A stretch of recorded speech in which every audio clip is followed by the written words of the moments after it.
everyone. Thank you for tuning in for another episode of Paranomaly Beyond Disclosure.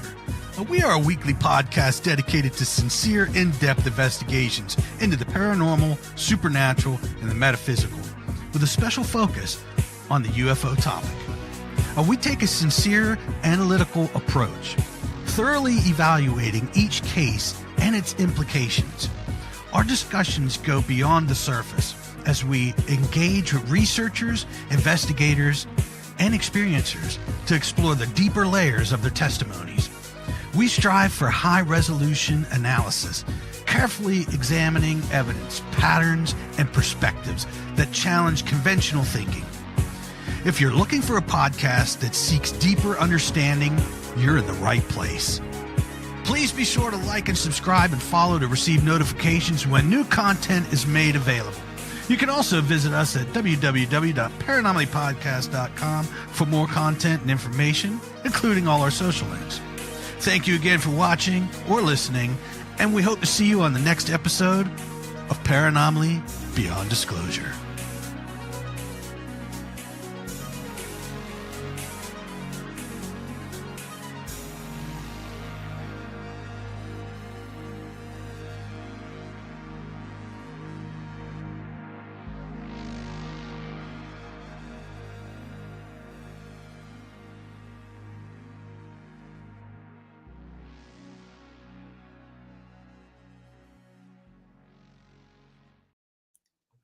Hey everyone, thanks for tuning in tonight. Now, we have a great show coming up.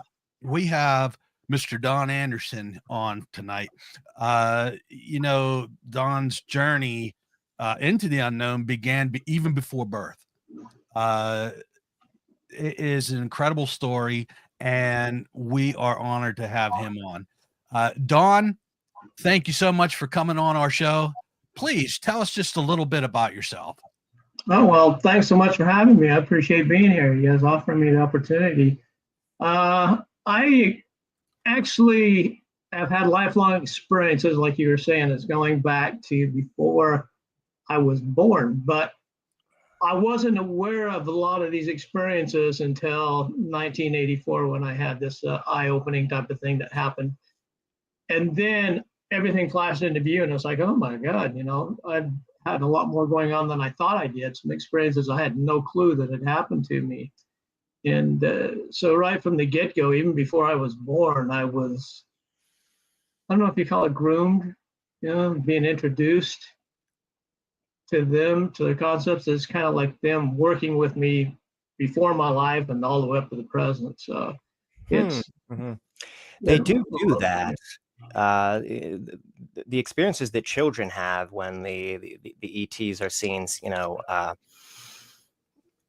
disguising themselves as animals and saying, come and play, does give you the sense that there is some grooming going on. So maybe there is grooming even before your lifetime. That's the first time I ever heard that, Dawn, that there might have been some precursor experiences paving the way for this, but yeah, it's the Gray who introduced me to my birth mother. It was like I knew this guy. He was an old friend, and we'd gone back a long ways. I was perfectly comfortable with him. I had no issues at all about talking with him, communicating with him. It was kind of like he was a teacher, and he did show up off and on throughout my early years. And he was the one who came in and got me and my son in 1984. So, yeah.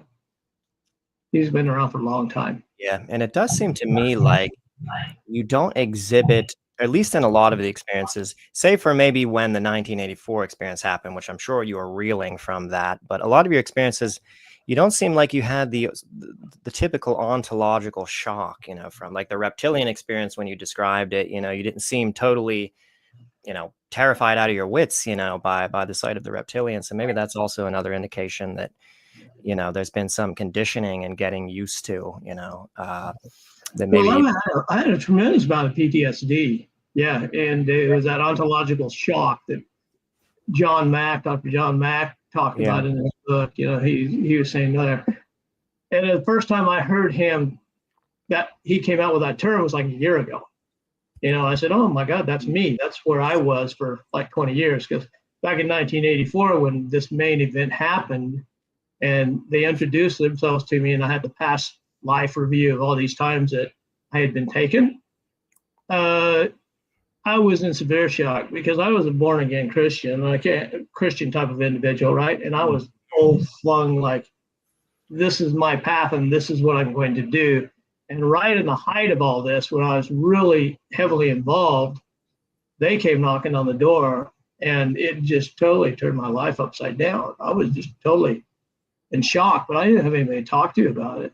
You know, back in 1984, you're walking around in this pseudo reality you're looking at, where there's this Christian reality that you're living, and you're knowing that there's something that's so different and something so strange that has just happened to you, but you have no reference to it. There's no way to explain it. There's no one to talk to about it. Yeah. Especially in a little community of a couple hundred people. Yeah, and that's another thing that John Mack, was keen to point out, is that part of the trauma of the contact experience is that not just the ontological shock of the aliens, but the fact that you're isolated and you can't tell anyone, or then, I mean, now things, have maybe changed a little bit, but for the most part, throughout the 20th century, you could not, say anything to anyone without major consequences, happening to you. Exactly. I would have been isolated in my community for sure. I wouldn't know where to go with it, who to take it to. I thought about going to my ecclesiastical leader and saying, hey, you know what, this has happened, but then I didn't see anything positive coming out of doing something like that. I'm sure he would have, he would have probably taken the sort of dogmatic narrative that they commonly take is, they're demons, and then, the remedy is to pray. But not that, if one finds benefit in prayer, you shouldn't pray, but there's certainly a lot more that can be done to sort of integrate the reality of extraterrestrials into your day-to-day life. There can be a lot of other therapies that are useful besides. Exactly. For 13 years, I just got it buried at the side. The farther you bury it, the worse the ontological shock actually becomes. Mm-hmm. Because then it kind of paralyzes you, and you're not sure what you should be thinking or what you should be doing. And your mind has a really hard time trying to cipher out where this fits in the box that you have as your ideological, mind set. Right. And I was in that spot for like 13 years before I finally said, oh, I've got to find something to do about this. And then I went on a 20-year search of a shamanistic, mystical type of a search, trying to find out where I was going to get some answers. Because at that point, you realize I don't have anybody to talk to on the outside. So maybe if I go inside and I do a search inside to try to find out what's going on a metaphysical journey, I'll be able to figure out why they chose me and what I am and how I'm supposed to live my life.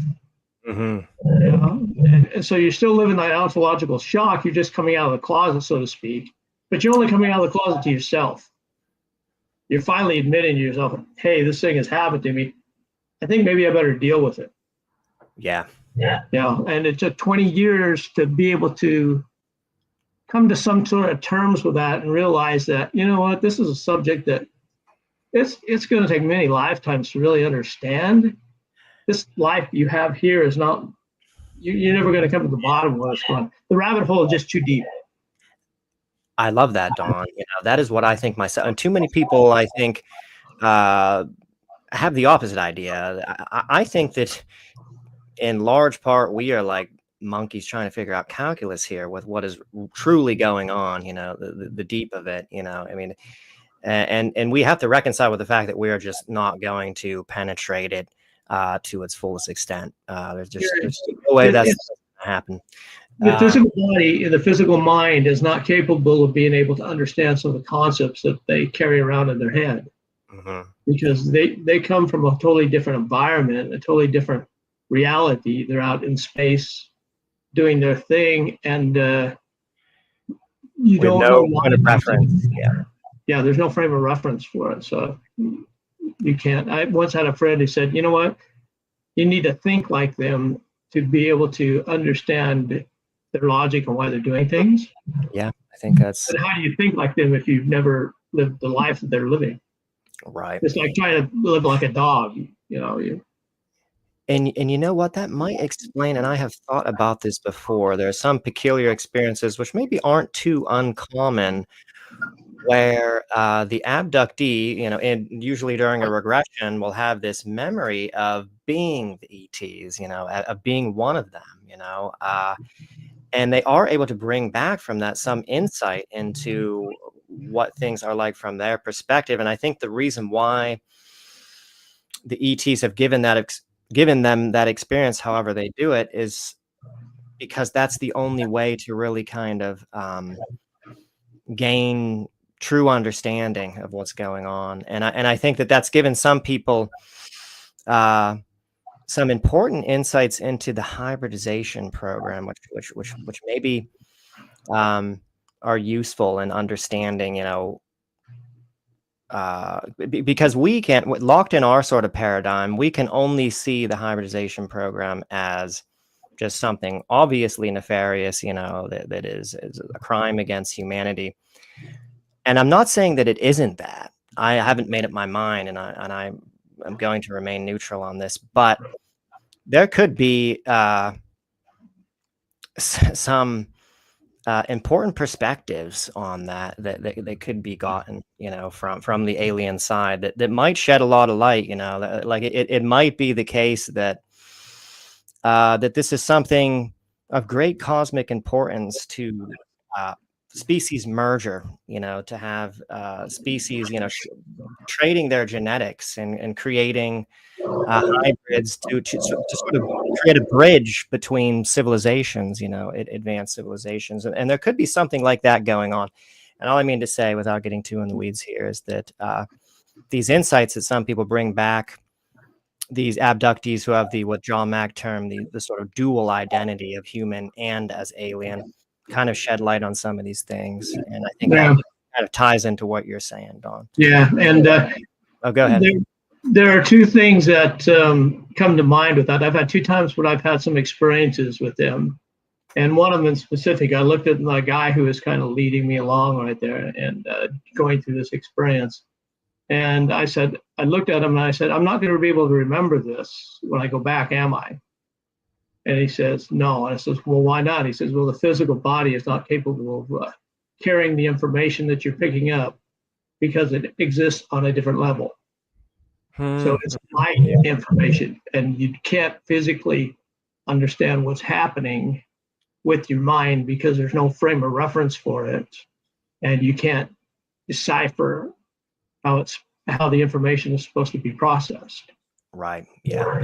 And then the other time, it was like, this is really weird. So I do something that I call consciousness sharing, which is an upper form of remote viewing. Okay, and I have remote viewer friends who said, yeah, you're like way up here on the scale. And that's basically what they're doing is what I've already been doing. And so I was there one time, I says, okay, just take me up to the nearest ship. And I find myself out of my body on the ship, and there's two cat people there, big, tall, cat-looking people, and they're on the ship out there. And I'm getting the impression that they're stuck and their ship isn't moving or operating and functioning like it should. And this cat guy comes walking up from underneath on these stairs and comes up and he looks at me, he says, can you help us? And I'm like, me thinking with my physical mind, no, I can't. And then all of a sudden I'm blurting out, yeah, if you go downstairs, you fix the roto combustion chamber and you're doing this and you're doing that and the max fluxator capacitor, whatever it is, I was spouting out terms. I had no idea what they were. I did not have a clue what I was talking about. Oh, so you weren't just BSing them. I wasn't BSing them. All of a sudden information came out of you that exactly. Yeah. Oh, and I come back and I said, I got to write that down because but I couldn't remember I couldn't exactly remember what I said because I didn't have any frame of reference to what it meant. Yeah. Let's maybe come back to that near the end. I'd like to talk a little bit more about that. Yeah. But anyway, without further ado, let's go into the Praying Mantis, the Mantis Sure. being experience, the primary one, which, Don, you think happened around, what, 1998, 1999? Yeah, 1998, 1999. Yeah, it was in the summer. It's like a July of either 1998 or 1999. I'm not sure what the date is, but it was one of those 2 years. So, Yeah. So let's unpack this in its entirety. Let's start from the very beginning, the precursor experience where, you were there a week or two before with a group of people and you saw something in the sky. Let's start there, if that's the logical place to start. And let's comb through it methodically, giving us every detail and put us there, also, try to. Sure, I'd be happy to. What had happened was we'd run into a friend. We met this lady who had a house up at a place called Fort Duchesne. It's just outside of Vernal in Utah, up in the high country of Utah, not too far from Skinwalker Ranch. And we knew this guy up there who called himself a master. He was more like a shaman or a mystic or something of that nature, but he called himself a master. And he'd actually healed a couple of people, sick children who were sick. He actually healed them. And so we go up there, we met up with him, and he had this little ceremony was going on, but let me back up just a little bit here. He was guiding us through the countryside. And we go through by Skinwalker Ranch, and we have this music that's playing, and we're just all kind of floating. I mean, the energy was really being sent at the time. Although at the time I didn't notice it too much, because when that kind of energy settles on you, it just kind of gradually increases until you're right in the thick of it. You don't even realize it until after. And so the energy was just building up and building up and building up. And he takes us over to his house, which is not too far from the place that we were staying. And we sit there for the night, and we just have this little ceremony. And he does his shamanic thing, and he's running up on the hill. And as he's running up on the hill, the wind blows one way, and then it blows the other way. And, it blows from east, west, north, and south like a medicine. This is a specific ceremony where he wasn't planning on it being a ceremony. It's just something that's organic that happened. Okay. The energy was just intense, and it just happened, and we all kind of got wrapped up in it. And the wind was blowing one way and then the other way. Literally, it changed directions on us 4 times as we were sitting there. And which is he was up on the hill chanting in some language that it sounded like an ancient Indian language of some sort. Yeah, and that was kind of the precursor for the next week when we were coming up. I think it was, because of the energy that he was setting.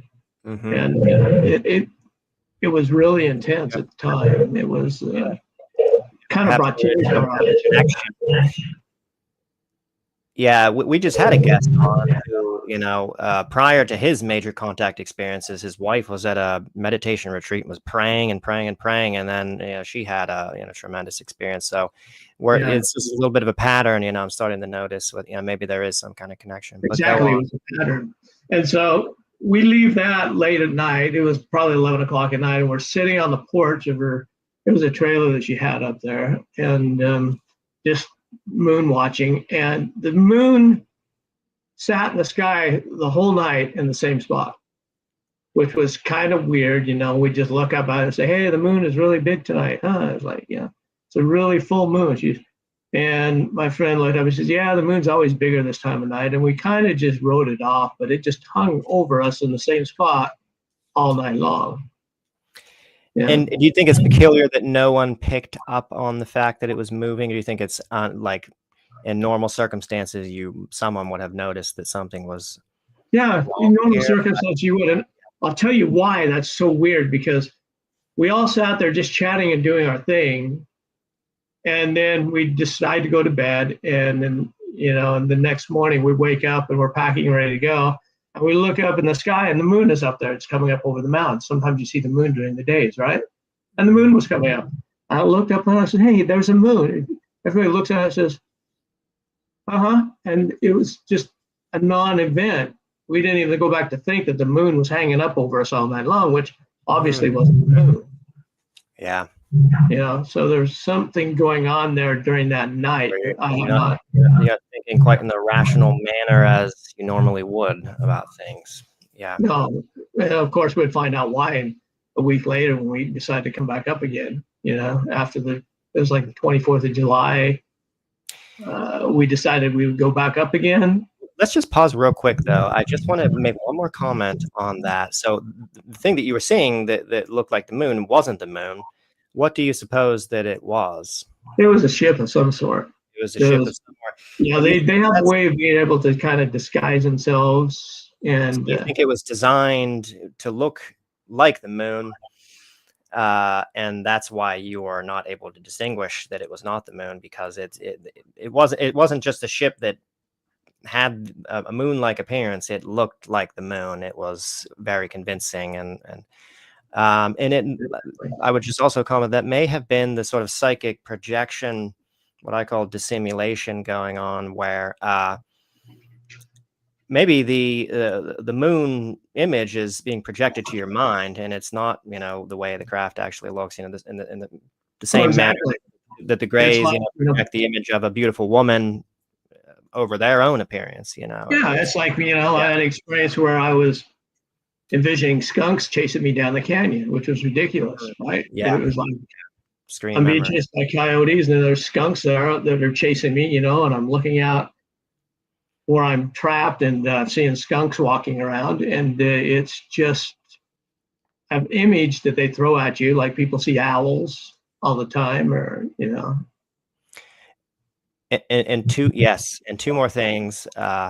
I think at that time you all surprisingly, simultaneously, abruptly decided to go to bed at some point. That was the week after. That was the week after? Okay. That was the week after, yep. And then the other thing was, though, that when you saw the moon, the actual moon the next morning, you noticed that it was in a different phase than the moon that you were seeing. Yep. It was like a 3/4 moon that was hanging up over the sky, coming up from the east. And we actually were witnessing the moon that night hanging over us in the west. So it's like, well, the moon's going to go all the way around the earth, right? And show up as a different shape overnight? No, I don't think so. Yeah.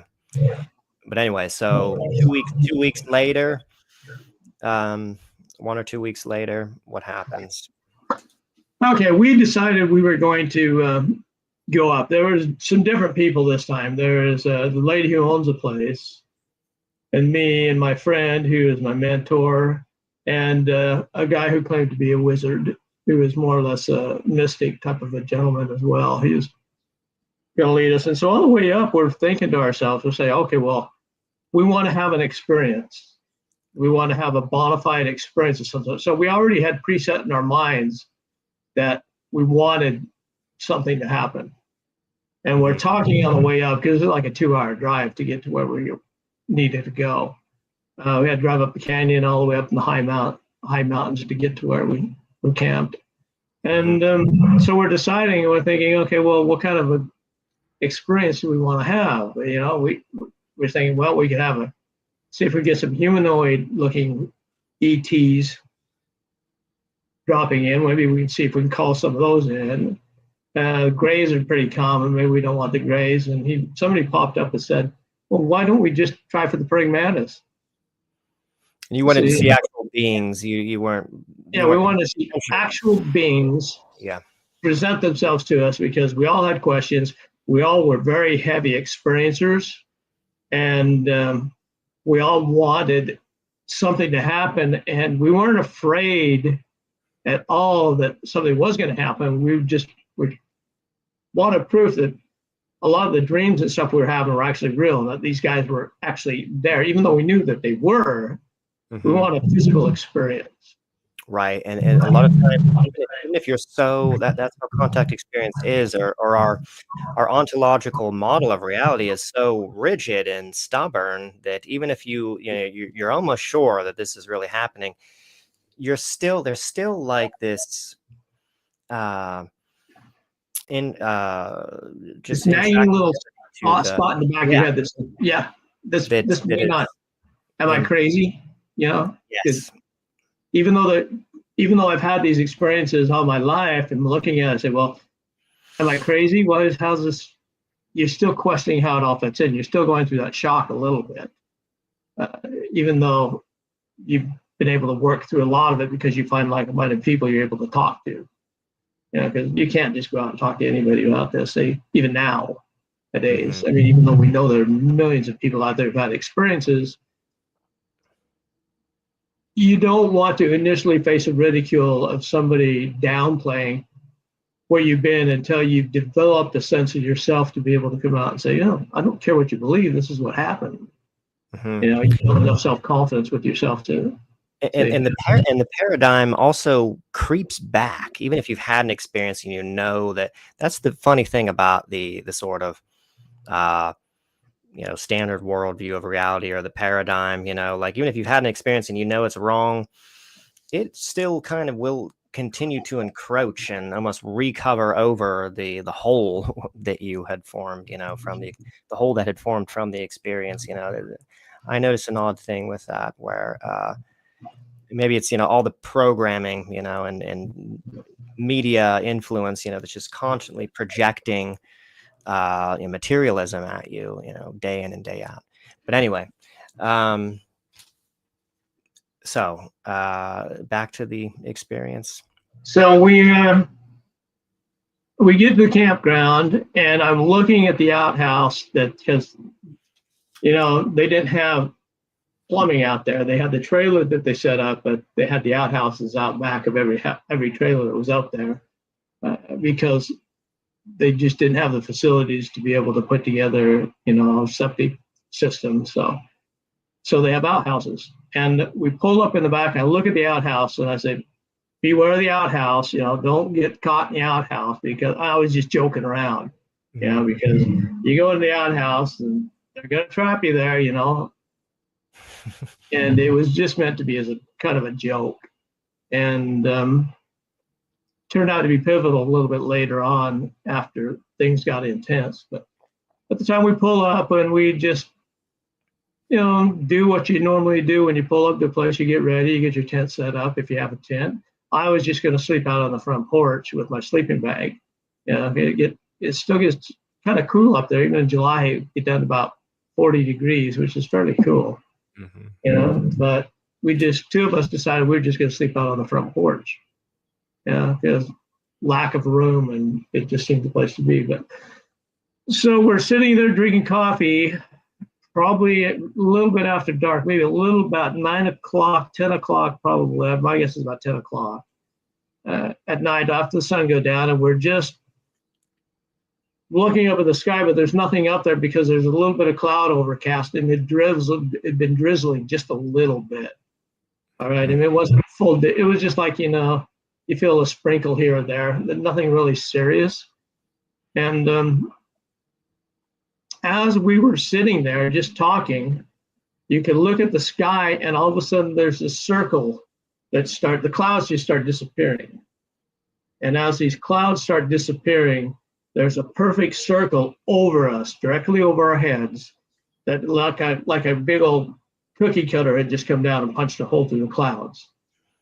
And that was palpably strange, the manner in which the clouds parted and the perfect circle of cloudless sky. Yeah, it was just this perfect little circle that was just like right up above us. And you could see this triangular craft clear up in the sky, and it was kind of like, it was really weird how it was operating. It wasn't really big, but it would like drift over to one part, like it was clearing the clouds out. It'd drift over to the edge of the cloud clearing and hit the cloud clearing, and then bounce off and just slowly drift over to the other side and bounce off there. And they kept doing that. We kept looking at that saying, well, that looks really weird. That's really strange how that UFO, we took it was a UFO. We didn't know what else it was that was keeping the cloud cover off of us. So we could see the skies right up above us. Pardon me, I got a drink, John. That's fine.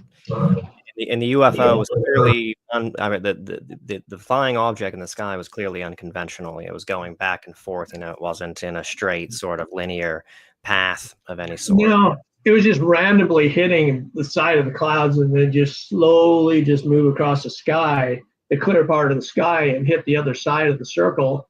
And it just kept bouncing around, in no particular fashion or pattern. It was just bouncing around up there. Staying within the parameters of the cloud opening. Yeah, and we sat and stared at that for a while. And the guy who was who called himself the Wizard looked up there because he was also an amateur astrologist. And so he's looking up in the sky and he's saying, and it was just brilliant because there were so many stars up there.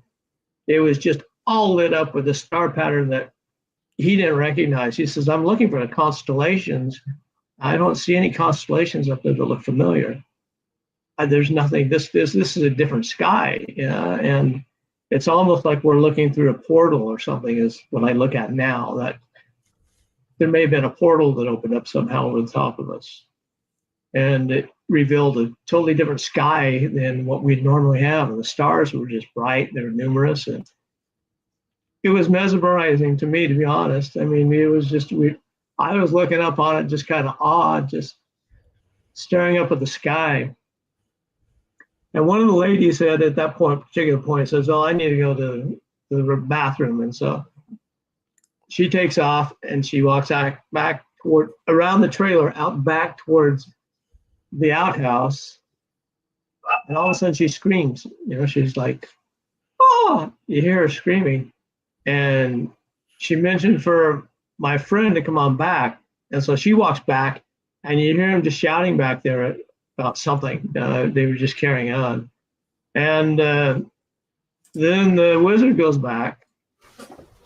And as he goes back, it's like we lost him. And as he goes back, he's asking me to come on back. He said, Don, come on back here. Come on back. Come on back. And I'm like, you guys leave me alone. You should be out here staring at the stars. The stars are beautiful out here, man. It's just so mesmerizing. I couldn't take my eyes off the sky. And finally I just said, okay. After they kept continually calling me, I says, okay. I'll come on back. And so I come back and there's a little pathway with rocks along it that leads to the outhouse. And they're standing at the side of the path and they're sticking their hands out over this little pathway, over the rocks, and pulling their hands back really fast and laughing. And I'm like, oh, what's going on? And they says, well, come here, feel this. So I stick my hand out there. The temperature dropped like about 20 degrees. Yeah, I mean, you could feel a noticeable drop. I mean, you stick your hand out there, there's a noticeable drop in temperature. And the minute I do that, I'm looking out there and I'm seeing this, like this 9-foot tall praying mantis staring back at me. He's off in the distance. He's staring back at me. Immediately recognizable. Now, I know the first images you see of the praying mantis, there's some kind of shadow-like appearance to them, but it's from the get-go, it is immediately recognizable to you at that point as a praying mantis shape. Shape-wise, here's the deal. You can make out a shape and you could see his features, but it wasn't fully, it was kind of like looking at a shadow at first, okay? You could see him out there moving around. You could hear him. Immediately, I could hear this, like, this clicking. A series of 3 clicks. And you'd hear him over here, and then there'd be another one over there. And there must have been like 9 or 10 of them. There's probably 9 of them out there running around. They're all clicking. And you hear them running around, running up and down the road next to the trailer. And you hear this. And you can look out there and you can see these shadows running up and down the road, these 9-foot tall shadows. And they turn to look at you, and their eyes were really red, and they were about the size of a saucer. Their eyes were about this big. Really? Were the bodies that big to be proportionate with the size of the eyes, or were the eyes really disproportionate? Yeah, they were like 8-9 feet tall. They were really, really tall. Yeah. And what's everyone's reaction to this? Does everyone have a typical natural reaction to the suddenly emerging out of nowhere, or was the reaction not natural and you're kind of more laid back and at ease with the sudden Yeah, we're appearance? really laid back and at ease, which is kind of makes me to believe that the precursor for all this started a week before, where they kind of introduced themselves. Maybe they had abducted us or something the night before. I mean, that week before, as an introduction type of thing. You know, is what I'm thinking. I Although, think it's possible. Yeah, I was going to yeah, mention that experience could very well cover over an abduction event. yeah, because it's A lot of the signs are there. Yeah. everybody felt natural. It was calm, and we were just taking it in. We were kind of like amazed, but we were like on this whole other level spiritually, I guess it was. You know, our energy was just so amped up, but it was a really mellow energy too. It was like the frog in the pot type of thing, right? It just starts gradually affecting you, and then the temperature goes up and up and up. The energy goes up and up and up, and then you're in this state where you're not really sure whether you're coming or going, because that energy is really, really high. That spiritual energy. What do you mean by coming or going? Exactly. By coming or going, you don't know whether you're on this plane of existence or another one. I mean, I think maybe we may have stepped into a portal, you know, or So they may have raised the energy up to where we can meet them halfway type of thing, which there's a lot of this that happens in abduction experiences where yes. they take you and you're actually in another dimensional plane, so to speak. It's like in just an example, I'll backstage there just a minute. In 1984, when they came and took me and my son, I was looking up as they were taking me to the ship, and there's some telephone wires, I mean, you know, electrical wires right directly in front of us. And as we're floating up to them, I think we're going to get fried, right? Because naturally you're thinking you get to touch these wires, these lines, and you're going to be electrocuted, you're going to die. But we floated right through them. Right. And also, you weren't hearing any, just a quick sidebar on this, because I listened to that part and I had the same exact thoughts, Don, that the fact that you weren't hearing any of the sounds, that you didn't feel the wind or anything, you know, you didn't hear dogs barking. I think they are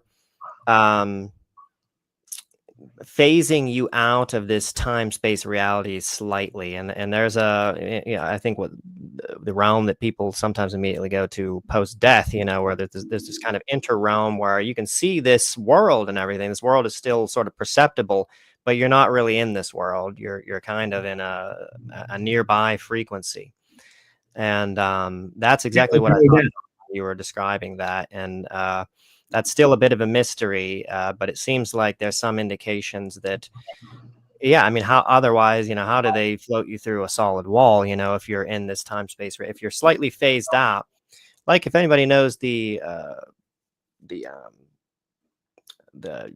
Philadelphia experiment, you know, where they phased out that black battleship, you know, just slightly out of this time space reality, you know, and then back again.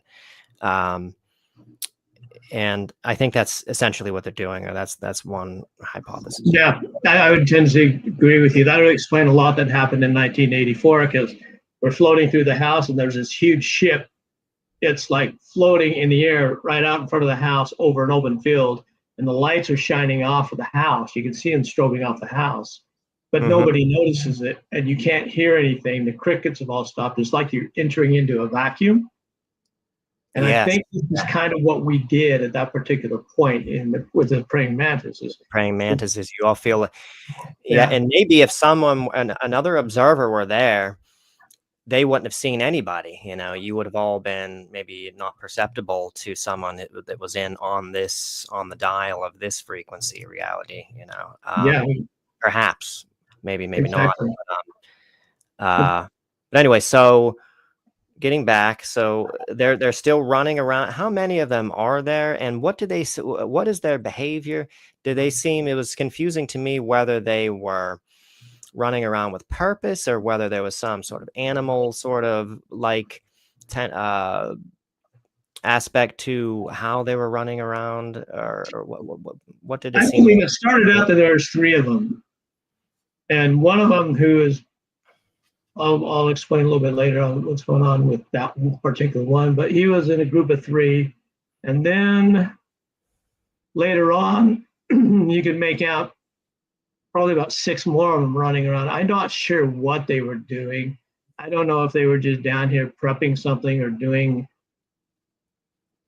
Maybe they were just investigating the fauna or whatever. I don't know, to be honest. It seemed like they were doing something, and they weren't just sort of prancing around haphazardly for no other reason than to just prance around. They were up. It seemed to be up to something. They were moving around with some purpose. So we get done playing around with this and looking at them over there. He's looking at me. This one particular one is looking at me, and it looks like I think I gave you a photo of the one, or I sent you a picture. Yeah. Let's bring up the one that's in the cedars, with the background that's similar to the background that you saw them in. What part of the day is this again, Dawn? This is nighttime. It's probably about 11 o'clock and 12 o'clock at night at this point. It's dark. Yeah, and the shadow, and let's to get a little more detail on. They're not just hard to see because it's dark. There's some kind of cloaking or something going on. Where there's just kind of a nebulous sort of dark image, but you can make out a shape of a praying mantis, but yet you can't see detail. Is that how it is, or? You can't make out details yet. I mean, you can see the shape, and you can see them moving their arms and running around with their legs. You can see features that they had, okay, but they became more apparent later on. So, and it's like they had this weird little, on their abdomen, they had this weird little feather-like apparatus that kind of like gills. Were you able to notice that aspect right away, or was that not until later? Later on, I've noticed that, and it's like a really soft, feathery apparatus down which is on their abdomen, on each side of their abdomen. It looked like gills, and it was just really kind of beautiful because they had a feather-like structure that was kind of just dancing around on their bodies. It like maybe was filtering out the air or something. I don't, not sure what that was about. It was really beautiful, though. They had white feathers. And what's the distance that they were from you or the group? At this point, they're about 20 feet. Oh, so that's quite close. Yeah, and nobody's saying, holy shit, Don, like, I mean, this is getting pretty dicey here. What are they? We're all kind of laughing. And that sounds really weird, but we all kind of like laughing and having a good time. And we were completely unnaturally, which is, if anyone's like perplexed by that, this is just par for the course with contact experiences. Yeah. There's alterations of consciousness going on. You don't behave like you naturally would. It's not an indication that it's not real. Some people might suggest, you wouldn't behave like that if all of a sudden you were right in the midst of gigantic praying mantises. Of course, you would be terrified and be running for those outhouses. Yeah. But no, that's just how these experiences are. It is. Everybody felt comfortable with it, and we didn't really give it a second thought. Even a couple of weeks after this incident, we just didn't really. It didn't click on us that we had just experienced this event. It was very, very strange. Anyway, this got over, so we all went around to the front of the house, and we all sitting there talking, watching them running up down the street, watching this circle over our head and the UFO bouncing around. And the UFO is still going on and bouncing around, doing what it was doing before. And one of the ladies decided that there was one standing out in the front yard, maybe about 30 feet away from us. And so she says, I'm going to go up to this and see what happens, right? So she walks up to it, and as she's looking at it, her head was up in the air like that. She was kind of looking up in its face. Mm-hmm. He reached around and picked her up and actually raised her up off the ground by, maybe 1.5 feet. And you could see her kind of arched back a little bit because he kind of had her, tilted a little bit, and her head was back and her hair was flowing down the back. And he brings her up and looks at her straight in the eye. And then she just softly sets her back down again, and she comes walking back around and takes off. I said, well, what was that about? She says, that was the most intense stare in somebody's eyes I've ever had in my whole life. You know, and did she tell you in detail what she saw in its eyes? she felt like she was looking into the universe, like the universe had opened up to her and she had just been kind of sucked into it. Yeah. Yeah, so we had a guest on, Drew Banky, who said pretty much exactly that, that when he looked into the eyes of, it was more of a kind of gray type being, or similar to that, he saw galaxies or the universe, and yeah, it felt like, you know, an out-of-body experience might have been occurring or something like that. Yeah, she was that same way. She was like, that's what you described. And so Yeah. even at that point, when she, you know, went close and they advanced on her and actually made physical contact and lifted her up, there was no alarm bells going off even then at that point. No, not at that point even. So, and let's I wish we could get the picture up here. What were the appendages like? So I have heard about Simon Parks, you know, talks about this praying mantises who are pretty much humanoid. They may have a praying mantis head, but they have 2 arms, 2 legs. These weren't quite that, right? You're seeing something that is more insect-like in terms of appendages and body and abdominal structure. Yeah. Maybe even like segregated abdominal components. How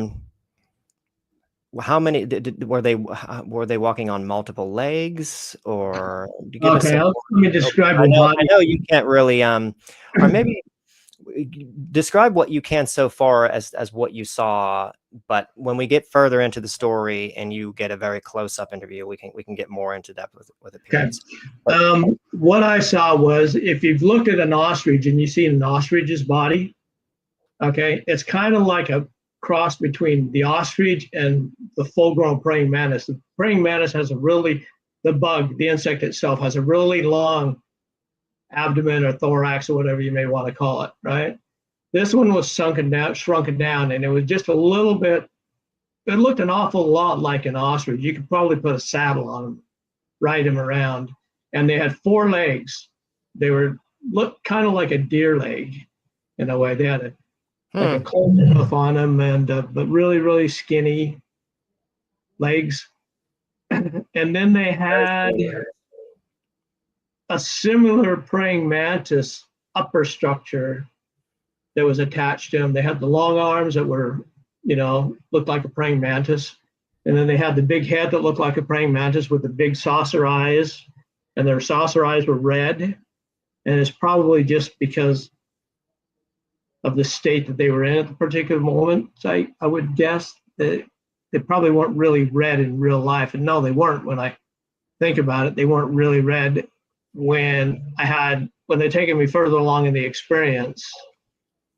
They were just regular bug-like eyes. Okay, but at this particular point, they were red.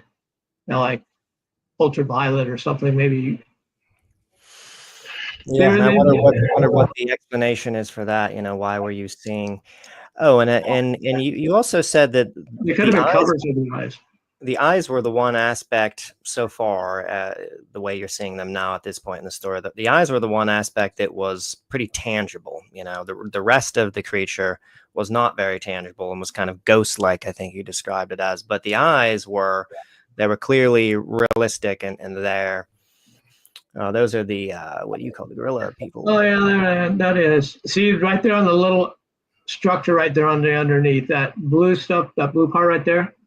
That was actually a feather apparatus that looked like a gill, and I wasn't able to capture the detail on it very well. But that's about 90% accurate on what they look like. And it just had the feather structure on one piece of the abdomen, you know, not all over, just one. This on the country side. behind it was actually a mile away from where we actually had the experience. That's exactly what the terrain looked like, and that's why I put it up there. So that praying mantis is kind of hard to see, if I probably should have put it as a nighttime photo, maybe it'd have been a little bit easier, but were they moving very quickly? Was the movement slow? Was it, or was it kind of like insect-like fast kind of?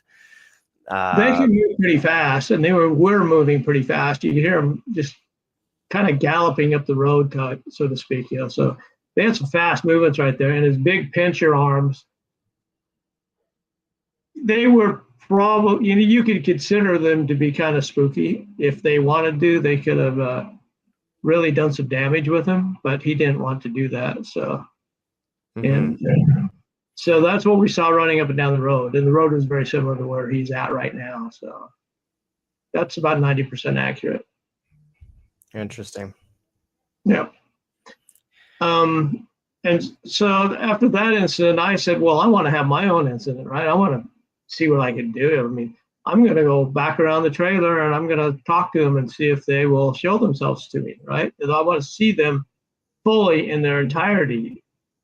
And so I walk back around the backyard and I'm sitting there on the trail going to the outhouse, and I'm telling them, I says, okay, I want you to show yourself to me. And he says, do you really want me to show yourself to me? Mentally, telepathically, I'm getting this, and I'm talking back and forth with him. And it says, yes, I really want to see you. He says, are you sure you want to see me? I said, yes, I really want to see you. And then he says, no. And he takes off running. I'm like, what the hell is that about? You know, he's telling me no, you know, so. Didn't he sort of come up, didn't he come up very close to you and you felt something on your shoulder or something like that? Or he did that because this first time I just went around, I kind of gave up. I said, you know, okay. And so I walked back around the front of the trailer, and we all sat and talked, and were just into the moment for about another hour. And then I said, nope, this isn't going to do. I want to see them. I want to see what's going on with these guys, right? I actually want to physically see them. So I walk back around the trailer again, and I says, come and show yourself to me. I'm ready. I want to see you. And he's there. He's next to my side again. He says, are you sure you want to see me? I said, yes, I really want to see you. Don't pull this stuff on me anymore. I said, I want to see you. He said, are you sure you want to see me? I said, yes, I want to see you. And then I could feel his arm kind of extend and work around my shoulder. And it just rests on my shoulder. And when he does that, there's this blue, really cool, like electric energy is all the best I could describe it. It feels like water going down my back. And it's just this really cool electrical type of charge. Electrical as in a tingling sensation.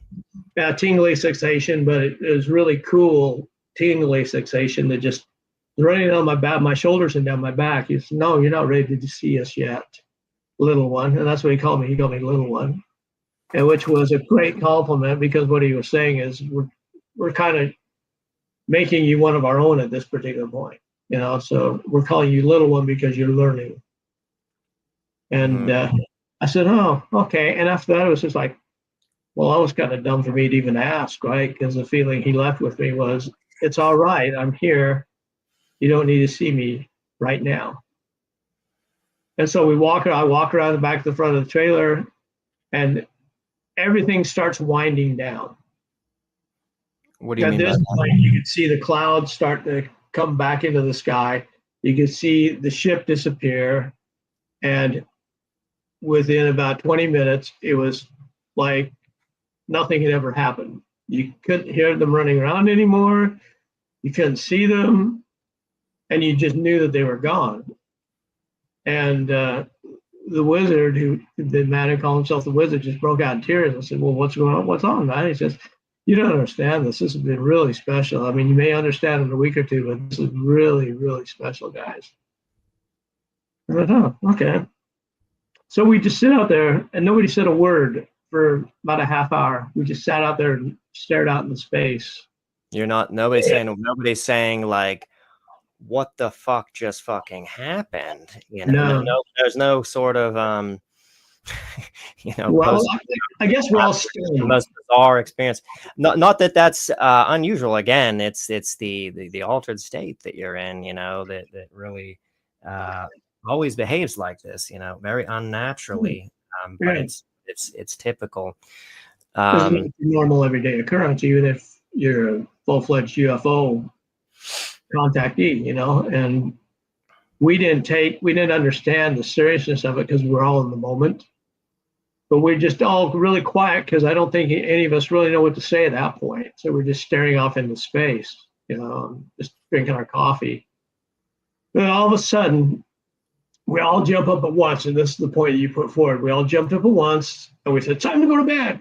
And we could not get to bed fast enough. We were just flying around, getting everything cleaned up, and so we didn't have to worry about it in the morning. And we just all went to sleep just like that. It's as if a switch was flipped, and they decided, okay, we need to get them to go to bed now because we want to conduct perhaps, the abduction capture part of this experience.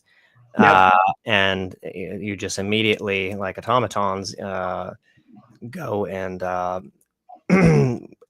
simultaneously straight to bed. Yep, it was just like none of us questioned it at all. None of us said anything. We just heard and got everything taken care of, and we all jumped in our beds basically about the same time.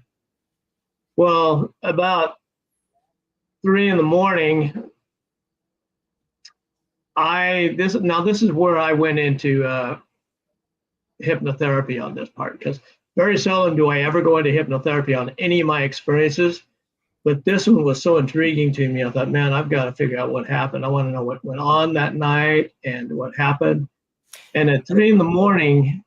Real quick, Don, before you go into that, and this seems to match up because you noticed consciously when you woke up that next morning, something had happened because your socks, you had slept in your socks. You never sleep in your socks. Your socks had the cedar sap or something all over them. Yeah. And you knew that something had happened that night. And so, just to add a little bit of legitimacy to this regression memory that you're about to tell us, something did in fact happen that you couldn't account for consciously. And so you went and got a hypnotic regression. And you can see the deer-like prints all over the place too. They weren't far apart, they were close together there. Like I said, they had their legs were kind of like deer legs. And so they had the little the cloven hoofs on the end, and so you could see them all over the place, up and down the road, out in the backyard, and all that kind of stuff. So you knew something had happened, but yeah, it was definitely. I wake up all confused onto why I had the cedar gum and cedar needles stuck in my socks, and it's just like, how did that happen, right? And so this is the one part where I did.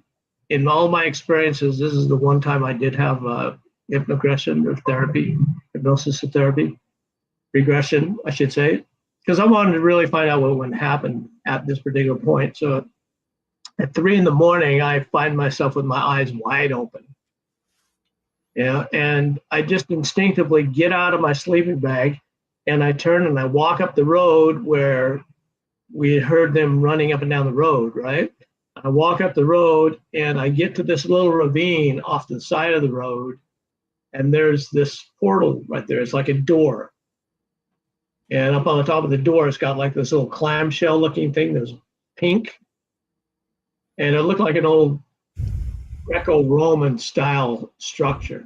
But if you look through the door, it was a shiny, shimmering screen over the front of it.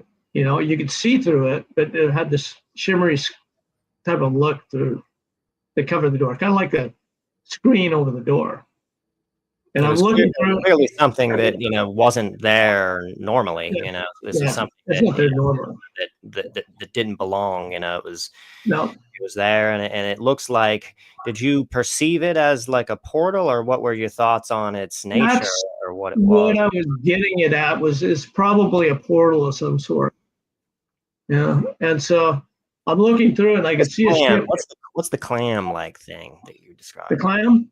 Yeah. It was just just a shape of a clam shape on top. Okay, it was like how that keystone, meaning two shells, kind of. Just like one side of the shell up just there. One part of the shell. Yeah, it had a clam shape to it. It wasn't actually clam; it had a clam shape to it. and it was like a bright pink, and it was lit up pretty good. So I'm not sure if that was like the energy source behind this portal being there or not, but it was all lit up. And so I see one of these praying mantises right there to meet me. And this guy's name, he called himself Joron. Outside the portal? Outside the portal. He was waiting for comes from the portal, or he's already outside there in the area? He's already outside there, standing next to the portal, waiting for me to come up. Okay, like he's calling me. And now, are you seeing for the first time the mantid in its full detail, high resolution detail, not like you were before, the ghost-like sort of appearance of them? You're seeing. I'm seeing the full detail. And he starts communicating to you, and he identifies himself. What was the name again, Don? Joron, Joron. And that's the name he gave himself, or gave me, that he wanted to be called, I would guess. I don't know. And what else did he say at that point?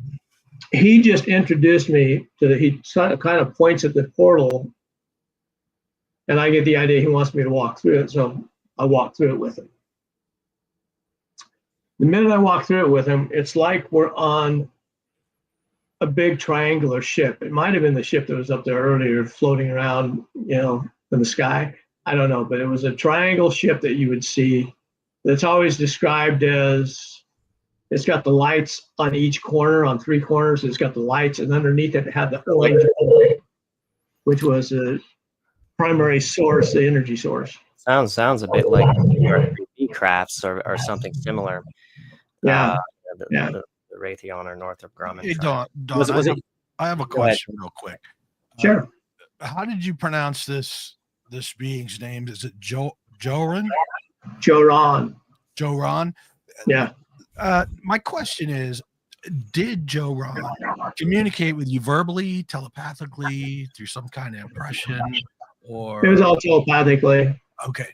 So it wasn't an impression, because there's two different types of telepathy. There's where you get actually words in your mind, and then, like Todd's describing, there's also like the impression where you just know what it wants, or you know what it's. You're not hearing any language or anything. What was the quality of his communication to you? Oh, it was excellent. Yeah, and I can describe what went on here, because he did talk to you quite a bit, and there are times he was kind of confused about how to word something, how to get the English pronunciation to me so that I could understand what he was talking about.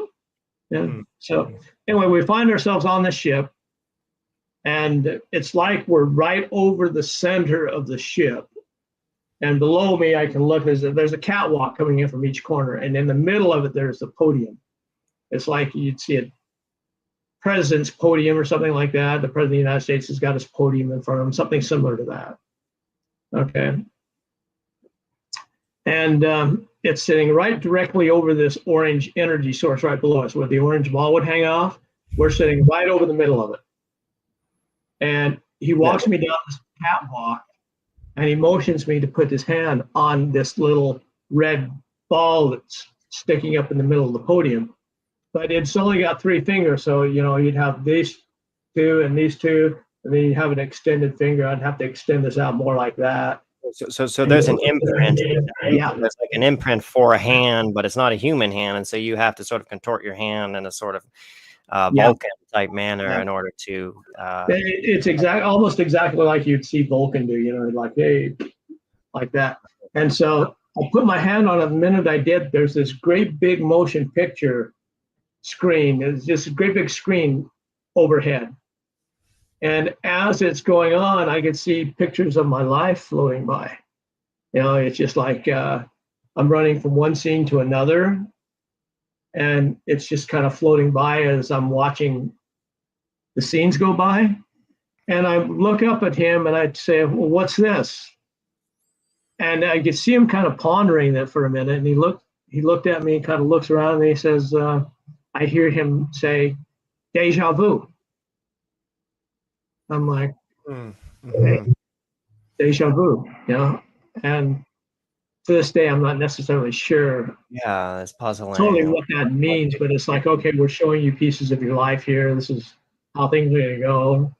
And one of them was, you're going to move to this place, which is Oregon, which I did get a very clear picture of that. Other than that, I don't remember hardly anything else, because they're very, very particular about information they give you.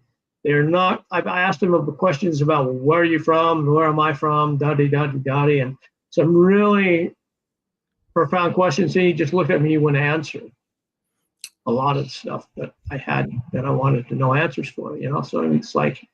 So you were asked, you were inquiring here about a lot of things. I don't know why I'm getting some, I hope that's not real noticeable. Do you hear that interference, Todd, on my mic? No, I don't hear it. I can hear some interference, but I don't know who it's coming from. I think it's probably the government listening in. Maybe. That surprised me. Yeah. So he does a deja vu thing, and I just nod my head and we move on.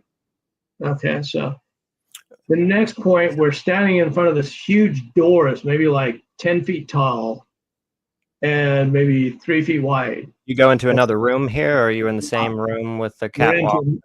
We're about to enter into another room, and there's the door there that we have to go through to get to that room. Mm-hmm. And the door slides open, and we walk inside, and very up at the top, there's this light. It's like a laser light, a purple laser light. And it scans my body. It goes up and down my body. And again, I look at him. I said, well, what's this? What are we doing? And it's like he's trying to find the words again to try to communicate to me properly. And he's thinking for a minute, and then all of a sudden he just gets this, like, you see this question mark over his head. He goes, oh, yeah. This light hits over his head. He goes, soap. But he's so excited that he's found a word for it. He's just going, soap, excited that. And so when I'm taking it back later, after all these years, it was like, it was a cleansing device of some sort. It was like a, whatever it was. Yeah, it was purifying you energetically, or maybe you clearing had the body off of any contagions or pathogens or human germs or something like that. And that was the close. That's interesting that he was puzzled and then thought, okay, yeah, it's like soap. It's similar in cleaning device. You're being cleaned of something. You don't know exactly what, but I didn't know what it was. It could have been parasites or germs or. Yeah, did you feel any sensation from it, or what was the feeling as it just a little bit of a tingling sensation? It wasn't nothing really too severe. And as soon as the light goes off, a door opens off to the left-hand side, and I'm looking, and we walk into this other room, and this is really cool. There's a kidney table. It's like a great big long kidney table sitting off to one side of the room. And on it, there's this little crystal ball of some sort it's on a pedestal. It's a crystal ball, maybe about, it's probably about 2 feet wide. This crystal ball sitting on a pedestal in the middle of this kidney table. And there's 27 people altogether around this table. And that number is kind of important too. 27, which is a sign of perfection. It's like, okay, 2 plus 7 is 9. Cubed is 3, 27 cubed is 3, there's some sort of significance to the 27. They were not all human. There's a lot of different looking creatures. Were you one of the 20? Was there 26 and you making 27, or okay? I was the 27th one. Yeah. So off to the left-hand side, that's what you had. And if you look off to the right-hand side, there's like a glass wall, but the wall was curved and it came up over our heads. And so if you looked outside, you could see the universe out there. I had no idea where we were at, but it was just like, you could just see stars out there. It was really the most intense looking scene I think I've ever seen. Well, almost. I had one a little later that I'll get into, which is really cool. But dense with stars. You hear this a lot, where the wall sort of becomes transparent and the abductee or contactee, whichever it is witnessed cosmos and its full glory. And are you seeing it in terms of the galaxy, or are you seeing galaxies? Are you seeing stars? Does it look like stars that you're seeing, or what's it looks like stars? Yeah. So I'm looking out there, and I turn back, something gets my attention. I turn back to this kidney table, and this crystal ball, this 2-foot wide crystal ball on the pedestal starts to glow. And as I'm looking at it, from every one of the beings on this table, including myself, there's this light that goes from the top of our head. It shoots from the top of our head. It drops straight down in the center of this ball. And we all just kind of conglomerate and swirl around in this ball together. Like maybe we have a mission to do, or maybe we're interconnected with each other. I don't know, but we're just swirling around, and then boom, it stops, and the energy just flies back into each one of us like it left us. It just boom, comes back. And well, let's linger on that a little bit. Yeah. So this sounds like something pretty profound. Is when your energy sort of comes out of your head and starts intermixing with the energy of the other members there, is anything being imparted, or is anything being sensed or felt or understood at this moment in time, or what was your intuition as to what was happening at that moment? I think at that point we all became interconnected somehow, interdimensionally. Did you feel a sense of oneness with the group? Yeah. Mm-hmm. And so I think that's what we were doing, was just kind of mixing our genetics together, our spiritual genetics, I guess is what you call, so that we could interconnect with each other and kind of act as one towards one purpose, whatever that purpose may be, interstellar type of stuff. So, but it was definitely pretty intense because every one of us had a different color. The light that came out of us each was different on the color that it was. And when it goes into this globe, and it kind of mixed up like a big old kaleidoscope, and we're just all floating around in there together. And then, boom, we pop back into our bodies. So, and like I said, there's maybe 5 or 6 human-looking beings there, and there are all different types of beings there. It wasn't just humans. Oh, okay. I didn't remember. There's a dog face at the table or elsewhere in the table. Room. Mm-hmm. At the table, we were all like gathered together for this event for some purpose. Is any communication happening at this time, telepathically or otherwise, from these other human-like beings? And I didn't feel it, but that could be something that's going on a level that I'm not aware of, though, too, because everybody operates on this level up here too, and I could be talking to you, but energetically we could be connecting up here higher on this higher plane and just talking to each other and mixing our energies up. So I think that's kind of what we do from time to time. If maybe we're helping each other up, like each other's guides, so to speak. So I have no real, that would be something really interesting to get into at some point, because I've never ever gone back for a second hypnosis regression session in regards to this, but I think it'd be cool maybe sometime if I did, just to figure out what went on. I think this experience could warrant multiple sessions, to get the entirety of it, because I think this is something really, there's definitely a profundity here of what's happening. It just, on the face of it, seems like something quite monumental. And I agree. Yeah, it was just like some kind of importance. And who are the other members? Like, did you get a look at the other members? Were they all humans like you, the other 26? No, there's one specifically that I looked at would look more like a dog-faced guy. And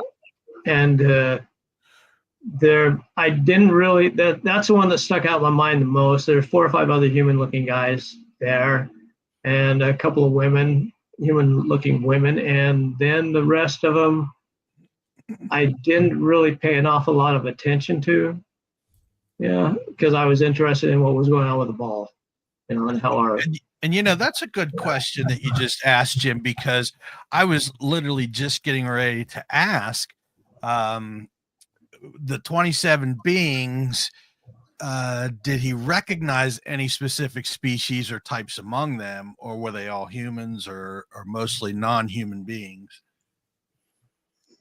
Yeah, I would say 2/3 of them were not human. You know, may have had human-like qualities, but so does a gray have some human-like qualities too. You know, if you look So they were all humanoid at least. Yeah. You know, but one of them was humanoid, but he had a dog-like face. Yeah, and a cat person was there. And what was everyone's demeanor like? Were you just astounded? You know, like what is going on here? You know, like what are we going to do? You know, or did you have this sort of knowing as to what was happening? Did you sort of fall into place with the procedure here? You know, or were you kind of like just completely clueless as to what was unfolding?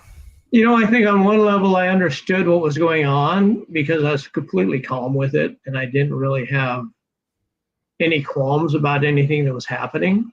And it may be because of the years of preparation beforehand that you know, when I was a little kid, 5 years old, or 3 years old, 5 years old in that area, I can remember them doing experiments, you know, taking me off and doing these experiments or energy experiments where the gray would be standing on one side, he'd be holding an energy ball, and but it was physical. You could actually malleable type of a thing, and he would toss it to me, but he wouldn't toss it to me. He'd float it over with his mind, and he'd say, "Okay, catch it," and I'd wait for it to come over, and I'd hold my hands out, and I would catch it.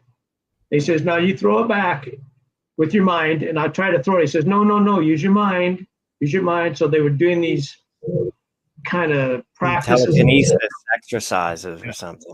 Yeah, mental exercise. That continued on till I've had a lot of experiences like that where they were doing these mental exercises with me. Cosmic. Yeah. Now, Don, let me ask this question now, because you mentioned about being a kid. So after the encounter, have you had any heightened psychic sensitivity, intuitions, abilities that you feel might trace back to the merging experience? Oh, just probably more of a connection with the universe as a whole. It's you feel this profound connection. Well, for instance, I would sit out on the back lawn at night and I would stare at the stars, and I would just feel such ecstatic would probably be the word for it. Ecstasy, you know. I would sit there all night long, just totally zoned out of my mind in ecstasy, staring up at the Pleiades. And it was just, I felt so connected there for a summer that it was really tough trying to pull yourself together to go back in and go back to bed. Yeah. So anyhow, back to this Praying Mantis, this was not quite over. Okay. I find myself on top of the ship, and there's a big bubble over us, you know, like this is a place where you just go to kick back and relax or something, you know, a big bubble with me and Joron. Joron and I are both there. And I'm just kind of looking around saying, well, I was thinking to myself, that'd be so cool to be out there feeling this, exploring this area. These guys have got it pretty good type of thing. And he must have picked up on what I was thinking, because he says, would you like to see? I said, yeah. I didn't exactly know what he was getting at. He says, would you like to see? I said, yeah. So the bubble disappears, the ship disappears, he disappears, and I'm floating out there all by myself. You know, it's just me floating out in the middle of the universe. And I'm picking up a sound, and it sounds like a tone. It's just a single tone that you hear that's just out there. You know, it's hard to describe it, but it's like if you play just one bass tone on a bass or something, and you just hear that tone. It's out there and it keeps on going. It doesn't end. Okay. So I'm listening to that, and I close my eyes and I'm feeling it. And it's like, what happens is, if you walked up to somebody and you blew on, you went like that in their face, you would feel it like that wind that I just blew onto you goes all the way through and touches every cell of your body, and you can feel it go through your head, and then it goes through the other side. That's kind of what that tone was like. It would just kind of filter through you and hit every cell as it went through you. It is the most unique experience I've ever had in my life. I don't know how to explain that, except it just blew right through me. Like it permeates. It permeates my whole body. Yeah. And I'm sitting there just enjoying it with my eyes closed, and I think I'm going to open my eyes. So I open my eyes, and boom, I'm back on the ship again. You know, and he's escorting me off, and boom, the whole thing is over, and I'm out on the porch, and I don't wake up till the next morning. You know, so he took me back and put me back in my sleeping bag. And I should say this: when I wake up in the middle of the night, I mean, nobody else is awake. It must be about 4 o'clock in the morning, and I as cold as I'll get out outside, and I am pouring sweat. My body feels like it's gonna burn up from the inside out. You know, I'm just so uncomfortable. I'm so hot that I just forget about the sleeping bag, and I'm so uncomfortable. I walk into the spare bedroom in the trailer, and I flip open the window, even though it's like 40 degrees, so I could, you know, cool down a little bit. I just lay on the bed for the rest of the night, you know, until early morning. And were you nauseous? Were you nauseous or sick feeling, or just hot? I was a little nauseous, but it was more like I was just, you could feel the heat coming from the inside out. It wasn't normally hot, and I was just sweating profusely from that heat. I was literally, my shirt was soaked, you know, from how hot I felt and how much I was sweating at that particular instance, which was really unusual, you know. So at that time, I didn't think anything of it, except maybe my sleeping bag was too warm, which was not. Yeah. And it wasn't until we went through this regression I found out what was going on. And what I'm thinking is, when you have an experience, whether it's with the graves, the whatever beings that you're interacting with, and when you're on that ship and you're having that experience, you are also basking in the energy that they have there as well. And so the longer you're up there, the more your body kind of conforms to the energetic level that you are in, because that's what you're operating off of. It's like if you go in the water in your tub and you slowly start filling up with hot water, eventually you start warming up, right? It's the same thing with these guys when you jump on their ship, whether it's whoever it is. The more time you stay there, the more energy you absorb from that particular encounter, and the more you pick up the vibes of the beings that you're with. And I think that's why when people have these bad reptilian experiences and they're terrified, they're picking up the energy there and they're amplifying it with their human body, because it scares the hell out of them. And they picking up that energy. Mm-hmm. And to answer your question, yeah, I have had experiences where, say, like they were doing these mind experiences with me on the ship, trying to get me to come out of my body. Yeah, and this is a whole different story altogether. And for the next 2 weeks out, I was successful with that. The next 2 weeks after that, I could actually move a pencil around on a table by focusing on it. It gradually wore off, and I think the reason it gradually wore off is because I just kind of lost that energy I was using to, you know, propel that pencil around, you know, because of being on the ship, having the experiments going on. So. Now, do you think that if you think back to your childhood, the energy exercises with the Greys, do you think this was preparing you for this type of meeting with these beings?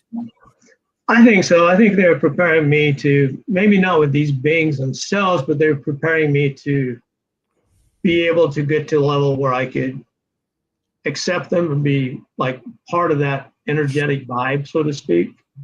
Yeah, and I think that's what they do. As long as you've got the soul and the willingness to be able to take that step, but you can't do it in fear, because if they show up and you're scared, then they're not going to be able to work with you.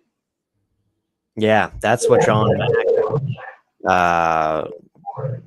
talked about in Abduction. That you know, not that it's always extremely easy, you know, not to be scared, but if you could break through that fear, the abduction experiences would seem to change as a result of that. Their demeanor would seem to change. The level of what they would convey to you would change. They would begin to open up more about your experiences. But if you were just sort of locked in a just a state of absolute terror, it does sort of constrain what they're able to allow you to know, and etc. And I think it also sort of constrains what conscious memory you can possibly have of the event. It seems like that when you have the terror experiences, those are the particular experiences that are repressed and whatnot. Yeah, it's a shamanic type of a thing that you have to go through to be able to meet with them. Now, people will say, well, why don't they just show up on the planet and just introduce themselves? At first, everybody would say, hey, these guys are cool, la, la, la, la, la. But after you get to know them and you get to look in their eyes and they can see through your soul, then you're terrified. And what's going to happen is going to be bad for the visitors, because everything that the humans are doing, they're going to blame on the visitors and call them evil. And they aren't going to be able to get along, because we're not at that point where we can judge ourselves and look at ourselves and say, can I face this fear? Can I deal with this fear? Because the fear isn't with them, it's with us. But did you have any kind of fear when you first came in contact with, let's say, the mantids? Or was this a progression of visits and your fear kind of goes away and then they can talk to you? Yeah, I didn't really see any fear whatsoever. I mean, there's a reptilian experience with the military that I had that I thought, well, I should be afraid of this, but I wasn't. But to be honest with you, the thing that I really was afraid of was I do some demonic clearings here or there, right? When somebody calls up and say, hey, I've got an entity attached to me, a drug demon or whatever, I'll help them get rid of that. And there is one time where in my dreams I had this demonic thing appear to me and chase me, and it scared the hell out of me. That's one time I was really scared, and it surprised me because I woke up and I was screaming and my heart was beating, and I'm like, and I'm thinking, isn't that weird? Because I've had all these experiences with these other beings, the reptilians, praying mantis, the grays, humanoids, and I've never had any time where there's one time I was kind of freaked out a little bit, but I've never had a real negative experience with it. I have more of a negative experience with the military and the reptilians. So even the initial experiences, your initial contact experiences were with the Greys, right? Do we want to can we go into a little bit of that, like back to childhood, and how did it all start? Now, hold on, Jim. If we're going to go back to his childhood, I have one question that I want to ask before we move on. Sure. As a child, a small child, have you had any experiences with ghosts and things like that might make you more susceptible to being able to communicate with the Greys, for example? Did you have experiences with ghosts and spirits and things like that when you was young? I'm glad you brought it up. Yeah, because when I was starting kindergarten, we were living in a little house in a rural town in Utah, right? And I call this my summer of terror because it scared the hell out of me to go to bed every night. Yeah, as a 4-year-old, 5-year-old in that area, and my father had just died, and my mom had just moved us to me and my brother to this little countryside house. And every night all summer long, I'd wake up just screaming bloody murder. And she would come in and say, well, what's going on? And I'd say, well, there was a man standing outside the bedroom, shining a light through the window. and he's coming to get me. And, I'd be cuddled up in the corner with my covers over my, over my shoulders, trying to hide from whatever this man was trying to do. And at that point, for 20 years, I always believed that house was haunted because the gray that was there with me would tell me, do not go into the basement. We had a basement down there. It scared the hell out of me to go down the basement. He said, don't go down the basement. I would ask him, well, why? And he says, because the ghosts are down there. They're going to get you. And so I was terrified that there were ghosts. What he was doing at the time, looking back at it, he was trying to scare me from going down there because there's a live portal down there, and he didn't want me to jump into the portal. That's what I thought. It seems like that he's not giving you the true reason. He's trying to. He's explained to this in dial terms, trying to scare me. To keep, and it worked. I was scared. I did not go down in that basement. Because the ghosts were going to get me if I went down there. I wonder what was the danger, the potential danger of the portal, or was there anything that ever happened with any of your family down the basement, or any kind of strange? No, he was. I think looking back on it, he was worried that as a 4 or 5 year old, I was going to accidentally walk through it, and then they may have a hard time getting me back, type of thing. So it appeared like, hey, this child just disappeared. Somebody came and they had been having stuff going on at night, and the police had been doing stakeouts there and all that kind of stuff. So for years, I think that place was haunted. Then we moved down to this little. There's a lot more behind that story than that, but we moved down to this other house in southern Utah that was even a smaller town, and that place definitely had some really freaky stuff that went on down there. That led me to believe that the haunting had followed us, because we went out one night. And my mom was home by herself, and she was doing the dishes. And we came back, and she locked herself up in the car. And he looked at her, he says, well, what's wrong? He says, well, there's somebody in there. They're in there with me. They're staring at me. I know there's somebody. They're looking over my shoulder, which led us to believe the house was haunted. So there was nobody in the house. We couldn't find anybody in the house. So next time we went out, she went with us. She wasn't going to stay there by herself. We come back, the lights were on, the doors were locked, the radio was going on full blast. It was hanging by the cord off of the table, like there had been somebody in the house, messing around. So I thought like everything was turned on. Like music was on, electronic devices were going on, all the lights were turned on. Todd, have you ever heard anything like that as far as paranormal experience? I know it sounds like Home Alone, like the kind of bustling sort of, and you just come, you didn't leave the house like that, and you come back to the house. Yes, I have. You'll get people that'll experience poltergeist activity. They'll come home, things will be wrecked. Things will be on, and the people that live there have no idea what happened. So yes, definitely these things happen. Yeah, that was very, very just the exact thing that you're describing, but we didn't live there for very long. It was just for the summer, and everybody was glad to get out of there because it was like pretty crazy. So it's also said that because you have this ability to see spirits, that how do I want to put it? The aliens, things like that, will connect more with you because your mind is more open. Yeah, I'm more receptive to it. Exactly.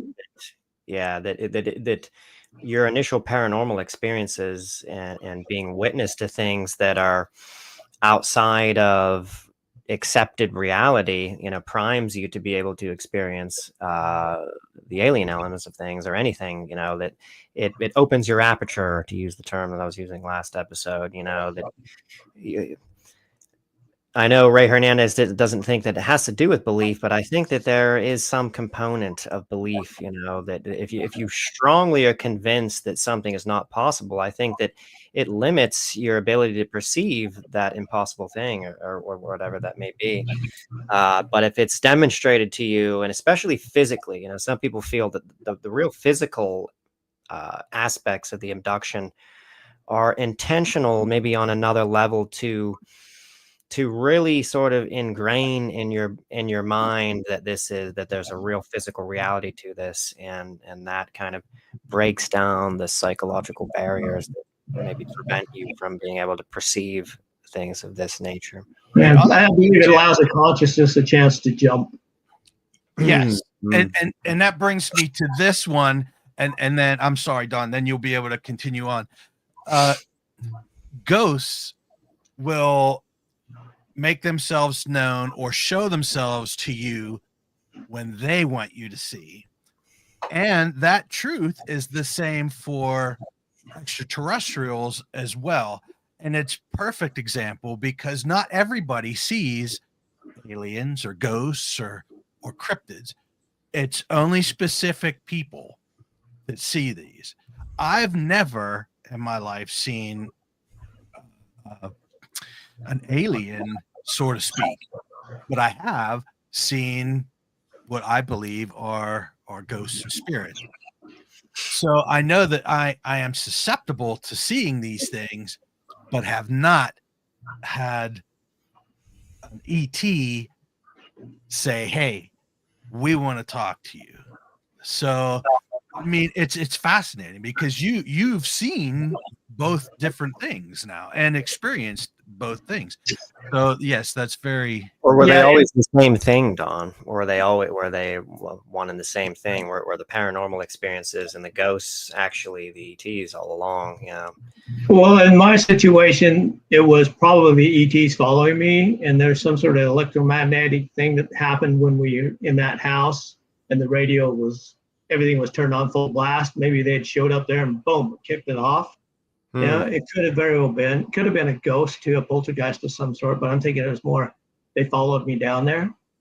It makes more sense because the events just kept happening. But anyway, in that house, that I grew up for 20 years thinking that house was haunted. And here's a funny thing about it too. Before the last time I talked with my mother before she passed away, might have been 20 years ago, right? I asked her about that particular house. I said, "Hey, well, what about this house down there in Spanish Fork where we used to live?" I said, "What about this house?" And she got really, really quiet. She said, "I don't want to talk about it." I said, "Well, was it haunted? I said, what's going on with it?" And she says, "I don't want to talk about it, but I will just tell you this.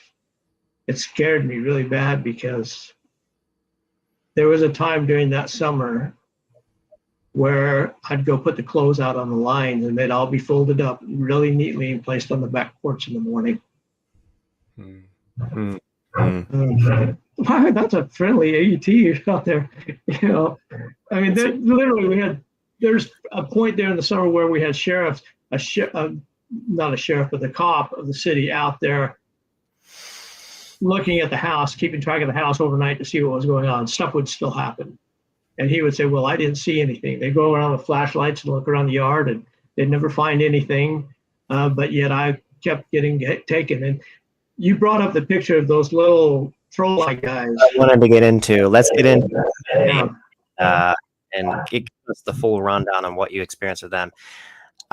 You hear these again and again, but they're, I think, one of the really lesser understood areas of ufology. I thought this was interesting too. There's a lot of stuff that happened in 1984 that, those guys right there, they were the ones who would come and get me.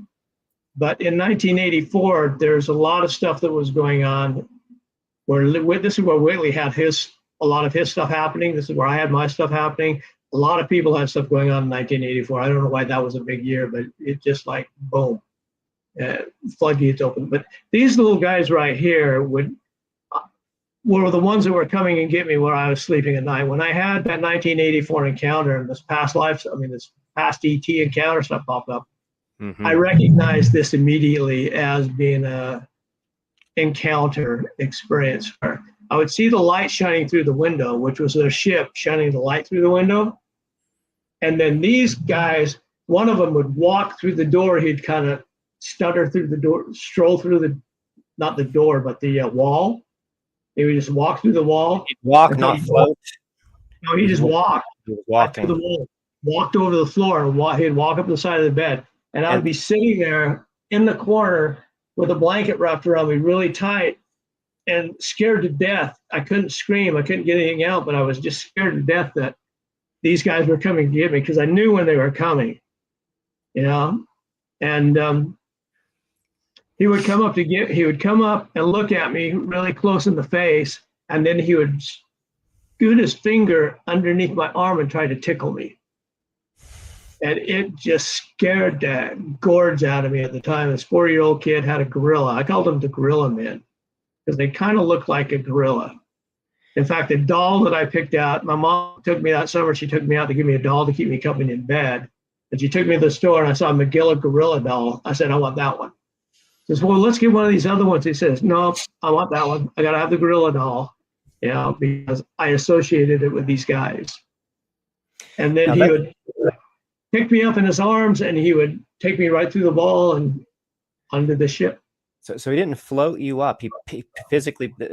These are really small, right? Like these are. Some people describe them as being even small, maybe small grays, like maybe 3 to 3.5 feet tall, very very tiny. But yet he'd pick you right. Like would multiple ones all sort of pick you up, or would one? Just the one every time. We'd all summer long, this went on. Every night, all summer long, this went on. And and is that a very close representation how they're depicted in the movie Communion here? That's a very. I actually talked to Whitley about this briefly, and he said, "Yeah, those are the ones that would come and get me too." And I said, "They're very close to what they actually look like, but if they open their mouth, they have these row of teeth, you know, these shiny row of teeth that go around, and their eyes kind of light up, and they would just strut across the floor. It wasn't walking; it was more like, you know, lumbering across the floor. And they're very, very intelligent, and they're very loving, and they're very compassionate, but they don't look like it. and yeah, in the sort of furrows and wrinkles on the forehead, that's how you remember. That's how a lot of people describe them, as wrinkled. And more, they say the eyes are kind of animal-like, you know, like they're kind of deep set. Yeah, to me, they look like gorilla eyes. They look like gorilla eyes. Yeah, I mean, but they were kind of slanted, kind of like a Japanese feature, but they had that gorilla eye look to them, you know, and that's why I associated that. I called them the Gorilla Men. And they had, what was describe the teeth again? They had a lot of teeth, or were they really white? Because to me, they I've never heard about the teeth. What did really you see? White. When he opened his mouth, he'd smile at me. And maybe it was just this one, or they were projecting that image to me to, you know, make me feel comfortable, because they wanted me to feel comfortable so I wouldn't scream. But I couldn't scream anyway. But he would open his mouth up and he'd smile, and there's this great big row of teeth, this really pearly whites that he would smile at me with. And it could have been just something that they were doing to try to get me to accept him and calm down. And was that completely futile in your case? Like the tickling and everything like that just did not have any impact whatsoever on ameliorating your fear at the time? No. And so the tickling made it worse, man. It just freaked me out. So they're intelligent, but yet they, you know, you just find these contradictions where they, you know, you would think that they would have a good grasp and understanding that, no, you know, I'm not going to reach out and try to touch the kid because that will just make things worse. They seem to sort of misunderstand what's going to help and not help. Todd, do you want to bring up real quick, just while we're on the subject of these, we have in the alien drawings folder, there's one, I just wanted to see what other pictures we have, just to see. So I think there's one where we have a bunch of drawings, and if there are any that show the teeth. That's the first time I've ever heard about the teeth, and I find that fascinating, Don. They had a mouth full of teeth, or seemed to. And I remember pretty specifically that you know, and he was going to touch me anyway because he was going to pick me up and he was going to carry me out. So, but it's just that tickling thing. It's like, Yeah. freezing. Like, oh no, don't do that. Yeah. Any other, like, do you remember any other notable experiences with them, you know, on craft or anything? Do you just remember just mainly when they would come into your room? Was there any other? That's the only time I've ever saw them, was just that one summer. And then The blues. It's the folder that says blues. And inside alien drawings, there's another folder that says blues. yeah. Were they blue, Don? Were they actually blue? They were with dark bluish gray color. Like a dark bluish gray. But my son recalls when he was a baby, he was sitting out in the backyard and there was these robe guys that he described it looked similar to that. They were standing around him. So, but that's the only time I've ever experienced them, was just that one time. Oh, just that one time. Yeah, bit of blue. Yeah, so in none No, of they those weren't quite that blue. They're more a darker color. more of a darker blue. Yeah. And then those drawings on the right in the bigger picture. Do you remember their body at all, or their clothes? Did they have hoods on in your case? They had hoods on. They were really stocky, kind of like a dwarf. You think a dwarf would look like, right? And it's almost like they had a hard time walking because their legs were too short, you know, so they were kind of strutting around. Their walk was really weird. But that's the one up in the upper left, just the head floating there in the far back. That was what they looked like. Yeah. Interesting. Yeah, there's some interesting. Yeah, Whitley's experiences with these are interesting. You know, some people have, you know, been taken aboard a craft by them, and they sort of show you around, and the craft that they seem to operate, there's a very weird sort of atmosphere in these craft where it does not feel, you know, sterile, and it feels lived in. It feels like their home more than, you know, like a sophisticated technological vehicle, you know. And people have seen, you know, like jumpsuits are just sort of lying about on the floor, you know, not like hung up or anything.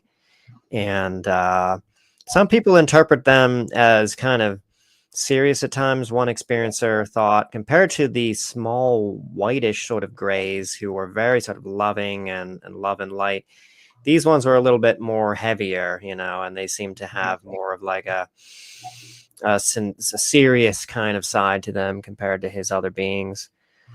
Yeah, quite strange. And I want to know more about these. Where do they come from? You know, no one really knows, you know, anything about their origin or anything, or their relationship to the Greys, or They're really rather mysterious. I haven't even heard Whitley talk about where they may come from. I mean, he may have more knowledge on them than anybody out there, as far as I know, but I've never heard him really talk more about them and say they're very, very intelligent. Yeah, right. Well, so what could we have like 10 or 12 more minutes. Do you want to make mention of the 1984 abduction, or what would be a good experience to kind of cap this off? I guess we did touch the 1984 experience is where you were taken with your son, right? And that's when you were... Yeah, that's quite a lengthy. It would take more time than 10 or 12 minutes. I'm thinking I'd try to get into it if you want me to. But okay, sure. Yeah, because that was a notable one. It was important. Okay. Yeah, go ahead into that. That was, I also had the canyon experience one too. It was kind of weird, but the 1984 one, I had been, like I said, I'd just been really deeply religious. I'd just barely been like a born again Christian type of thing. And 100% gangbusters in the affiliation I was involved with. But I was also invested in knowing more about the spiritual side of things, you know, like heaven and some of these souls go on. I believed in ghosts, that kind of stuff.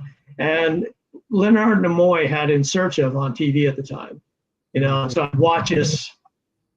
I'd record all those shows. I'd watch those shows every time when they come on TV. And I can remember that night back is about the first week of June of 1984. I had just got done watching. It was like 11 o'clock, and I was wondering about, I think it was more, if I recall it, it was like he was talking about the Bermuda Triangle. Now, I was kind of fascinated with that, trying to figure out, well, God, what's he talking about? How's this work? Where they go, where they disappear to? And it was really on the top of my mind when I went to bed. But probably about maybe 1 a.m, I'm guessing, I was woken by something. I didn't know what it was. All of a sudden, I was sitting up in bed looking around the room. And I look over to the side of the room, and my son is sitting. He's got the house is kind of crowded, so he had his mattress lying on the floor, and he'd go to bed on this mattress at the time, right? And he had this little toy truck that I bought him, and it was a Jeep, and he was pushing it back and forth on the floor. He was playing with it. I'm thinking, what are you doing at this time of night? Because I was a single parent, right? I said, what are you doing at this time of morning playing with this thing, you know? Because it had been sitting there for about a year and a half, and I was terrible at dusting, and there was dust covered over the top of it. So, you know, nobody had touched it. He hadn't played with it, hadn't paid any attention to it, but he was busy playing with that little Jeep at the side of his bed, pushing it back and forth.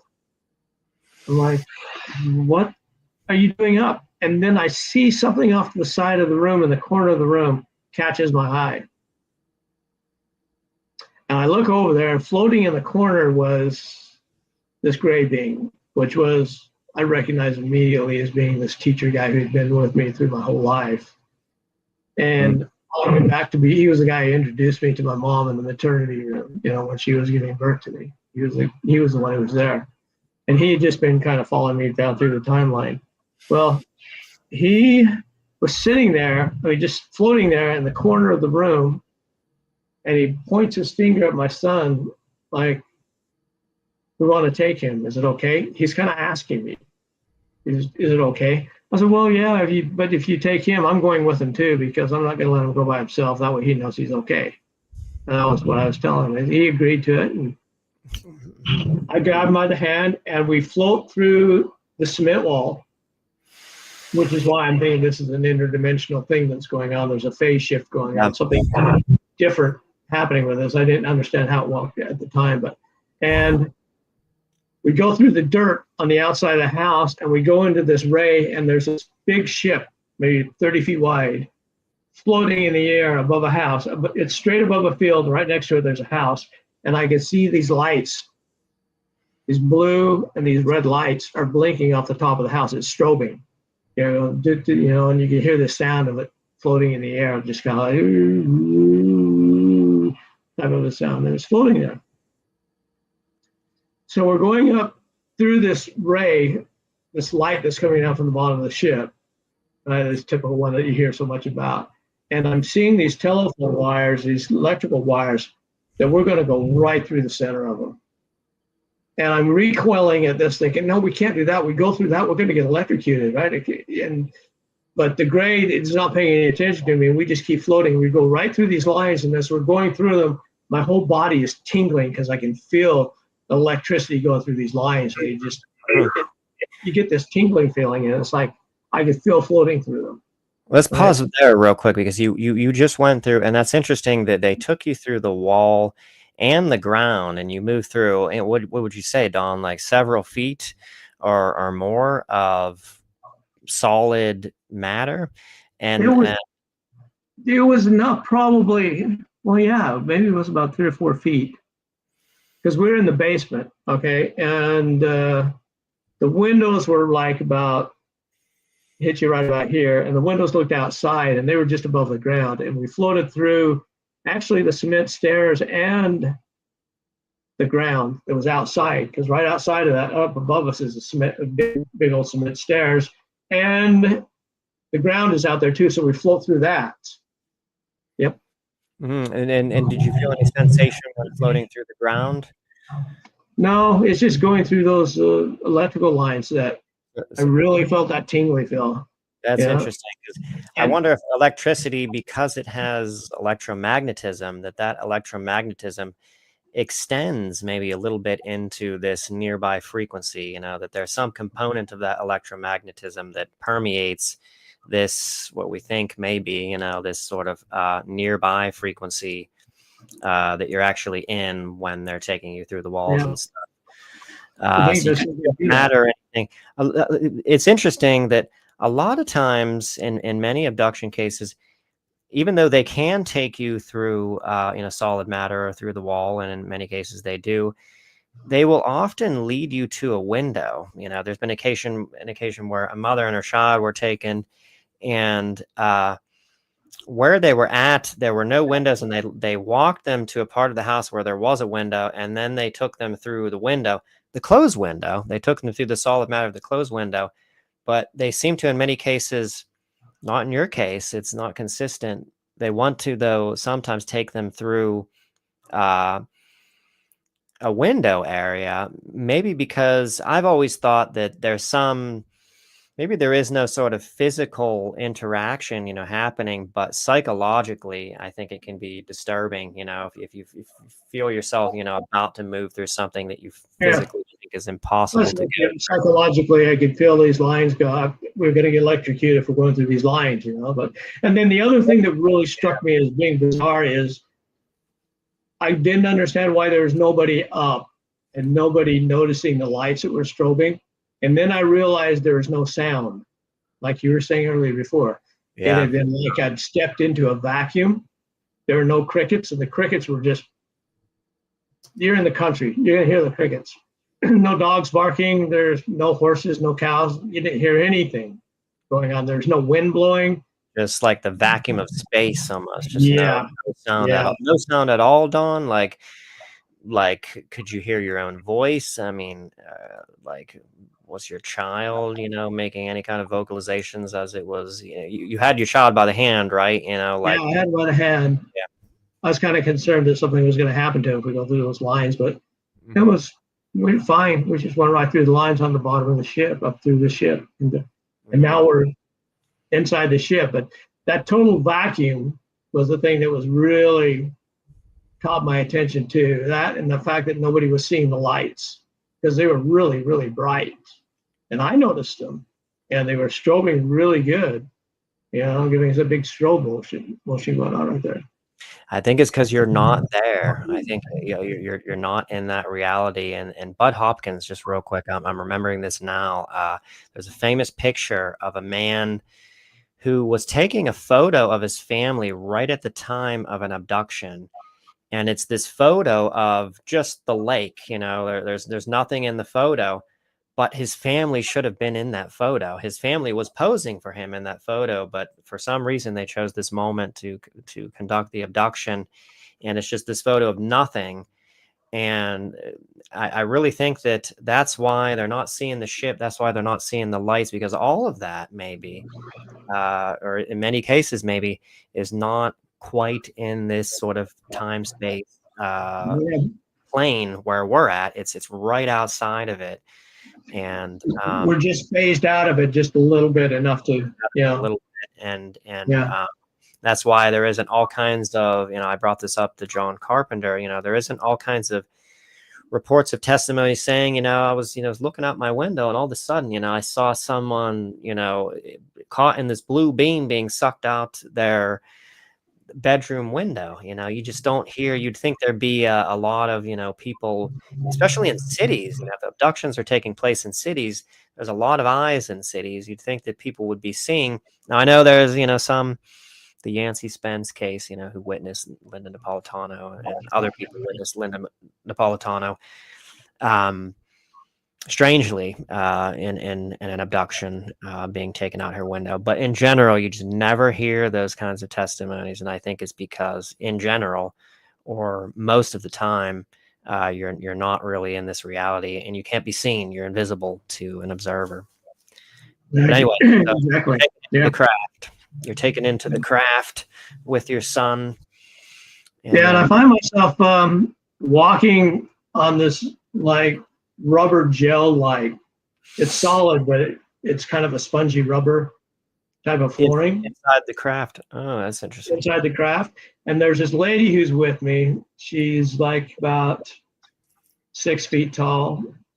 I'm like 5'6", so I'm looking up at her, and I just get the feeling I've known her. She's been around forever, as well.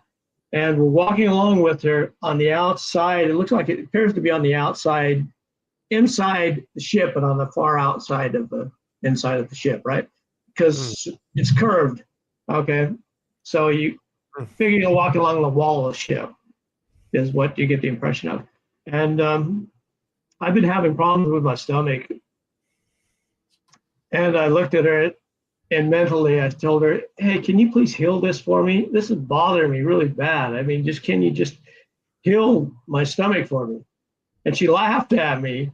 I could hear her laughing in my head. She goes, that's funny. And I look up at her. I said, what, man? I'm serious. And she looks back at me and looks at me in the eye and puts her hand on my shoulder and says, don't worry, it'll be okay. I'm like, oh, okay, never mind. And I just totally left my mind at that point that I was having any problems at all. And I am okay. I've never had that problem since then, so something happened. What did this look like? Was this a human looking being that looked human, or what did this woman look like? She was human looking, but she had brown hair. She didn't have yellow hair. Okay, she was wearing a jumpsuit, kind of like a camouflage suit, was brown and orange. Which I thought was kind of weird. That's my memory of it. And but she's a beautiful woman. She had some really fair features about her. It was really beautiful. But it was like she was eyes. Did she have larger eyes than normal? Or were they blue? Were they green? They were blue. They were blue. Yeah, she had blue eyes. And long. She had brown hair. Yeah. Yep. Which is a little bit off right there, So we're walking around the ship, and we get to this part where there is a door off the left-hand side, and it was just an arched doorway. And this whole ship, mind you, was polished steel or polished chrome or something else. That's what it looked like. There are no welds or anything there. It was just like it was made all in one piece. And we get to this door where we stop, and she turns, looks inside, and I look inside with her, and there's my son. He's sitting there he's standing there with some little friend he's got, so a friend that he met there, they introduced him to. And there's a long metal pole that's vertically going up through the ship. And around it, there's a catwalk. Hanging on the pole, there was this, it looked like a shower massage unit, right? A shower massage unit. Shower massage. It's what it looked like. It had a cord that was hooked into the column. And he picked it up, and he held it over his head, and these blue volts of electricity just went over his body and stunk into the catwalk and just kind of spread out and dispersed with the catwalk, right? And he laughed. He thought that was the funniest thing since sliced bread, man. He thought that was really funny. And then his friend would grab it, and he would hold it over his head, and the same thing would happen. You get these blue volts of electricity go over his body, and they would go into the catwalk and just sort of dissipate into the catwalk. And they were just busy. They paid no attention to me whatsoever, and that's just what they were doing. They were just sharing this shower massage thing, doing what they were doing. And who was his friend? Was it another abductee child, or was it an ET, or?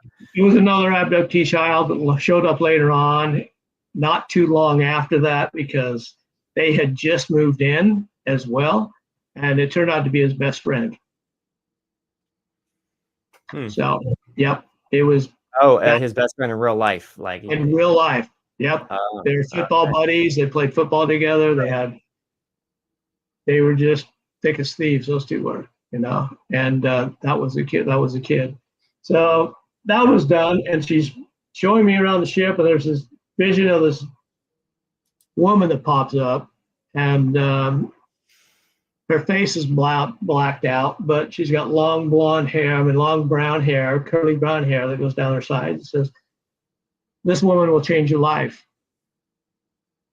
And I just kind of shake my head. Okay, whatever, it's kind of a strange statement to be making, but that's what she said.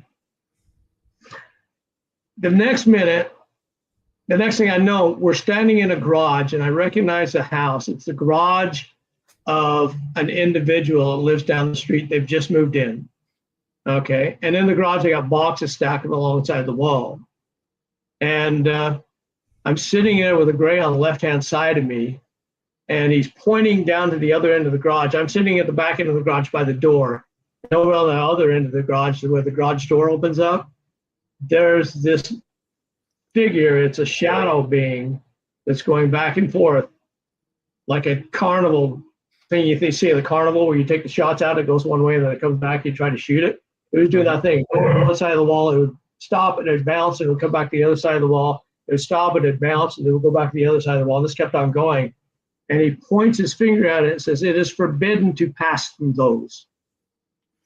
That's his exact. It was like those as the shadow object or figure that was moving back and forth, passed through.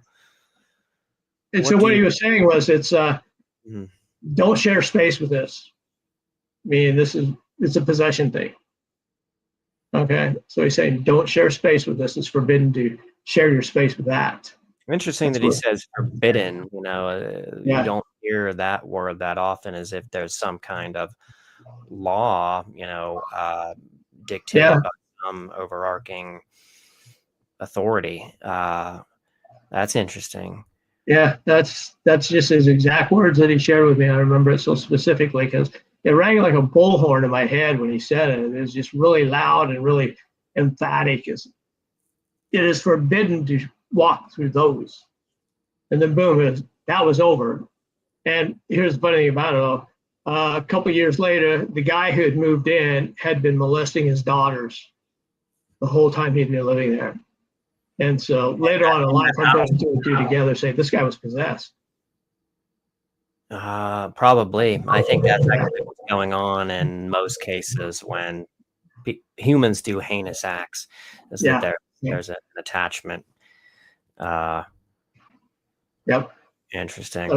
It was just an interesting turnaround that I had. He ended up in prison for the rest of his life or something like that. So now I'm sitting in the front room. It's above the room that I was sleeping in. So we're sitting upstairs. It's in the front room. And I'm looking out through the door, and I can see through the screen door, and the ship is overhead, and you can hear it going, and the lights are strobing off of it.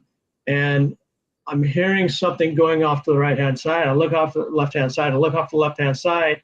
My son and his friend are scuffling there on a chair. Okay, and that's what they ended up doing for the rest of their life. They would wrestle and they'd play, and they're on the football team, and they're always, doing that same type of activity, hitting each other and that kind of stuff. So just playing around in general. And I noticed the light shining into there's a big old picture window in the front room. And the light was shining through it. And I looked over to the one side, and there's two people sitting over there that I recognize to this day as being a couple of the founding members of the community. The community only had a couple hundred people living in it. And these were the people who had some of the original houses in it. So he was sitting on the left side. She was sitting on the right side, and they were staring at each other. They weren't sitting, they were standing there staring at each other like they were hypnotized. And I can remember to this day, that light was so eerie, it was bouncing off their faces, and their eyes were just glazed over, and they were staring at each other. And I look around the room, and there's probably a half a dozen more people that were just standing around. Everybody was naked. They didn't have a stitch of clothing on. They were standing around just staring at each other like in some sort of a trance. Mm-hmm. And I thought, man, how odd's that, man? That's really kind of weird. And then all of a sudden I'm waking up in bed, and I spring up out of bed, and I'm thinking, this whole past life event, like, people die and they see their life pass in front of them. Well, I woke up and I saw all these encounters I've had even before birth up to that point in my life. And some of the stuff I had no idea. I'm thinking, wow, that's what was going on there. And I didn't know this had happened. I didn't know that had happened. And these events had just popped in my head all at once. And all of a sudden, you realized you were an abductee. Yep. And that's and all of the contact experiences came back in a flash in that moment, and that must have been quite a experience I had when I was lost up the canyon when I was 14. There's another experience that I had sleeping out on the front lawn when I was 11 that I had no clue about whatsoever. And all of a sudden it was live and it was fresh. And I'm thinking, oh my God, and these things just popped into my head, and my mind is just blown away at that point. And so that's where I got that PTSD came in, and the shock started to hit. And it's like, that same thing that John Mack talks about, ontological shock. All right. Hey guys, I have to wrap this up. I am so sorry, Don. We are getting hammered by this storm. I'm the blue dot right here. Oh, man. It is thundering, lightning. It is going crazy, and I don't want to lose my equipment to lightning strike. I get it. It's fine, yeah. Everybody, I want to thank everybody for joining in, tuning in, listening, commenting. Dawn, you have a fantastic experience, and I would love to have you back on to finish this journey with you, for sure. I'd love to be back again. I mean, there's still a lot to cover if you really want to cover some stuff. We should definitely do that. Yeah, it was just a wonderful, fun chat about all this, and you have a lot of memory recall, most of it conscious, and yes. I purposely have not done any hypnotherapy except for the Praying Mantis one, because I don't need it. I mean, I could get into some of the areas a little bit more if I wanted to, but I don't want any obstruction to memories which I already have of it. Mm-hmm. Right. Yeah, and we will definitely get you back on for a part 2 for sure, because I am captivated by all this now, and I cannot wait to hear this more. But I want to thank you very much, Jim. Thank you. In case we get cut off here, I'm going to go ahead and I'm going to end our show right now. Okay, well, good luck to you. Stay safe. Okay, thank you. John, thanks a lot. No.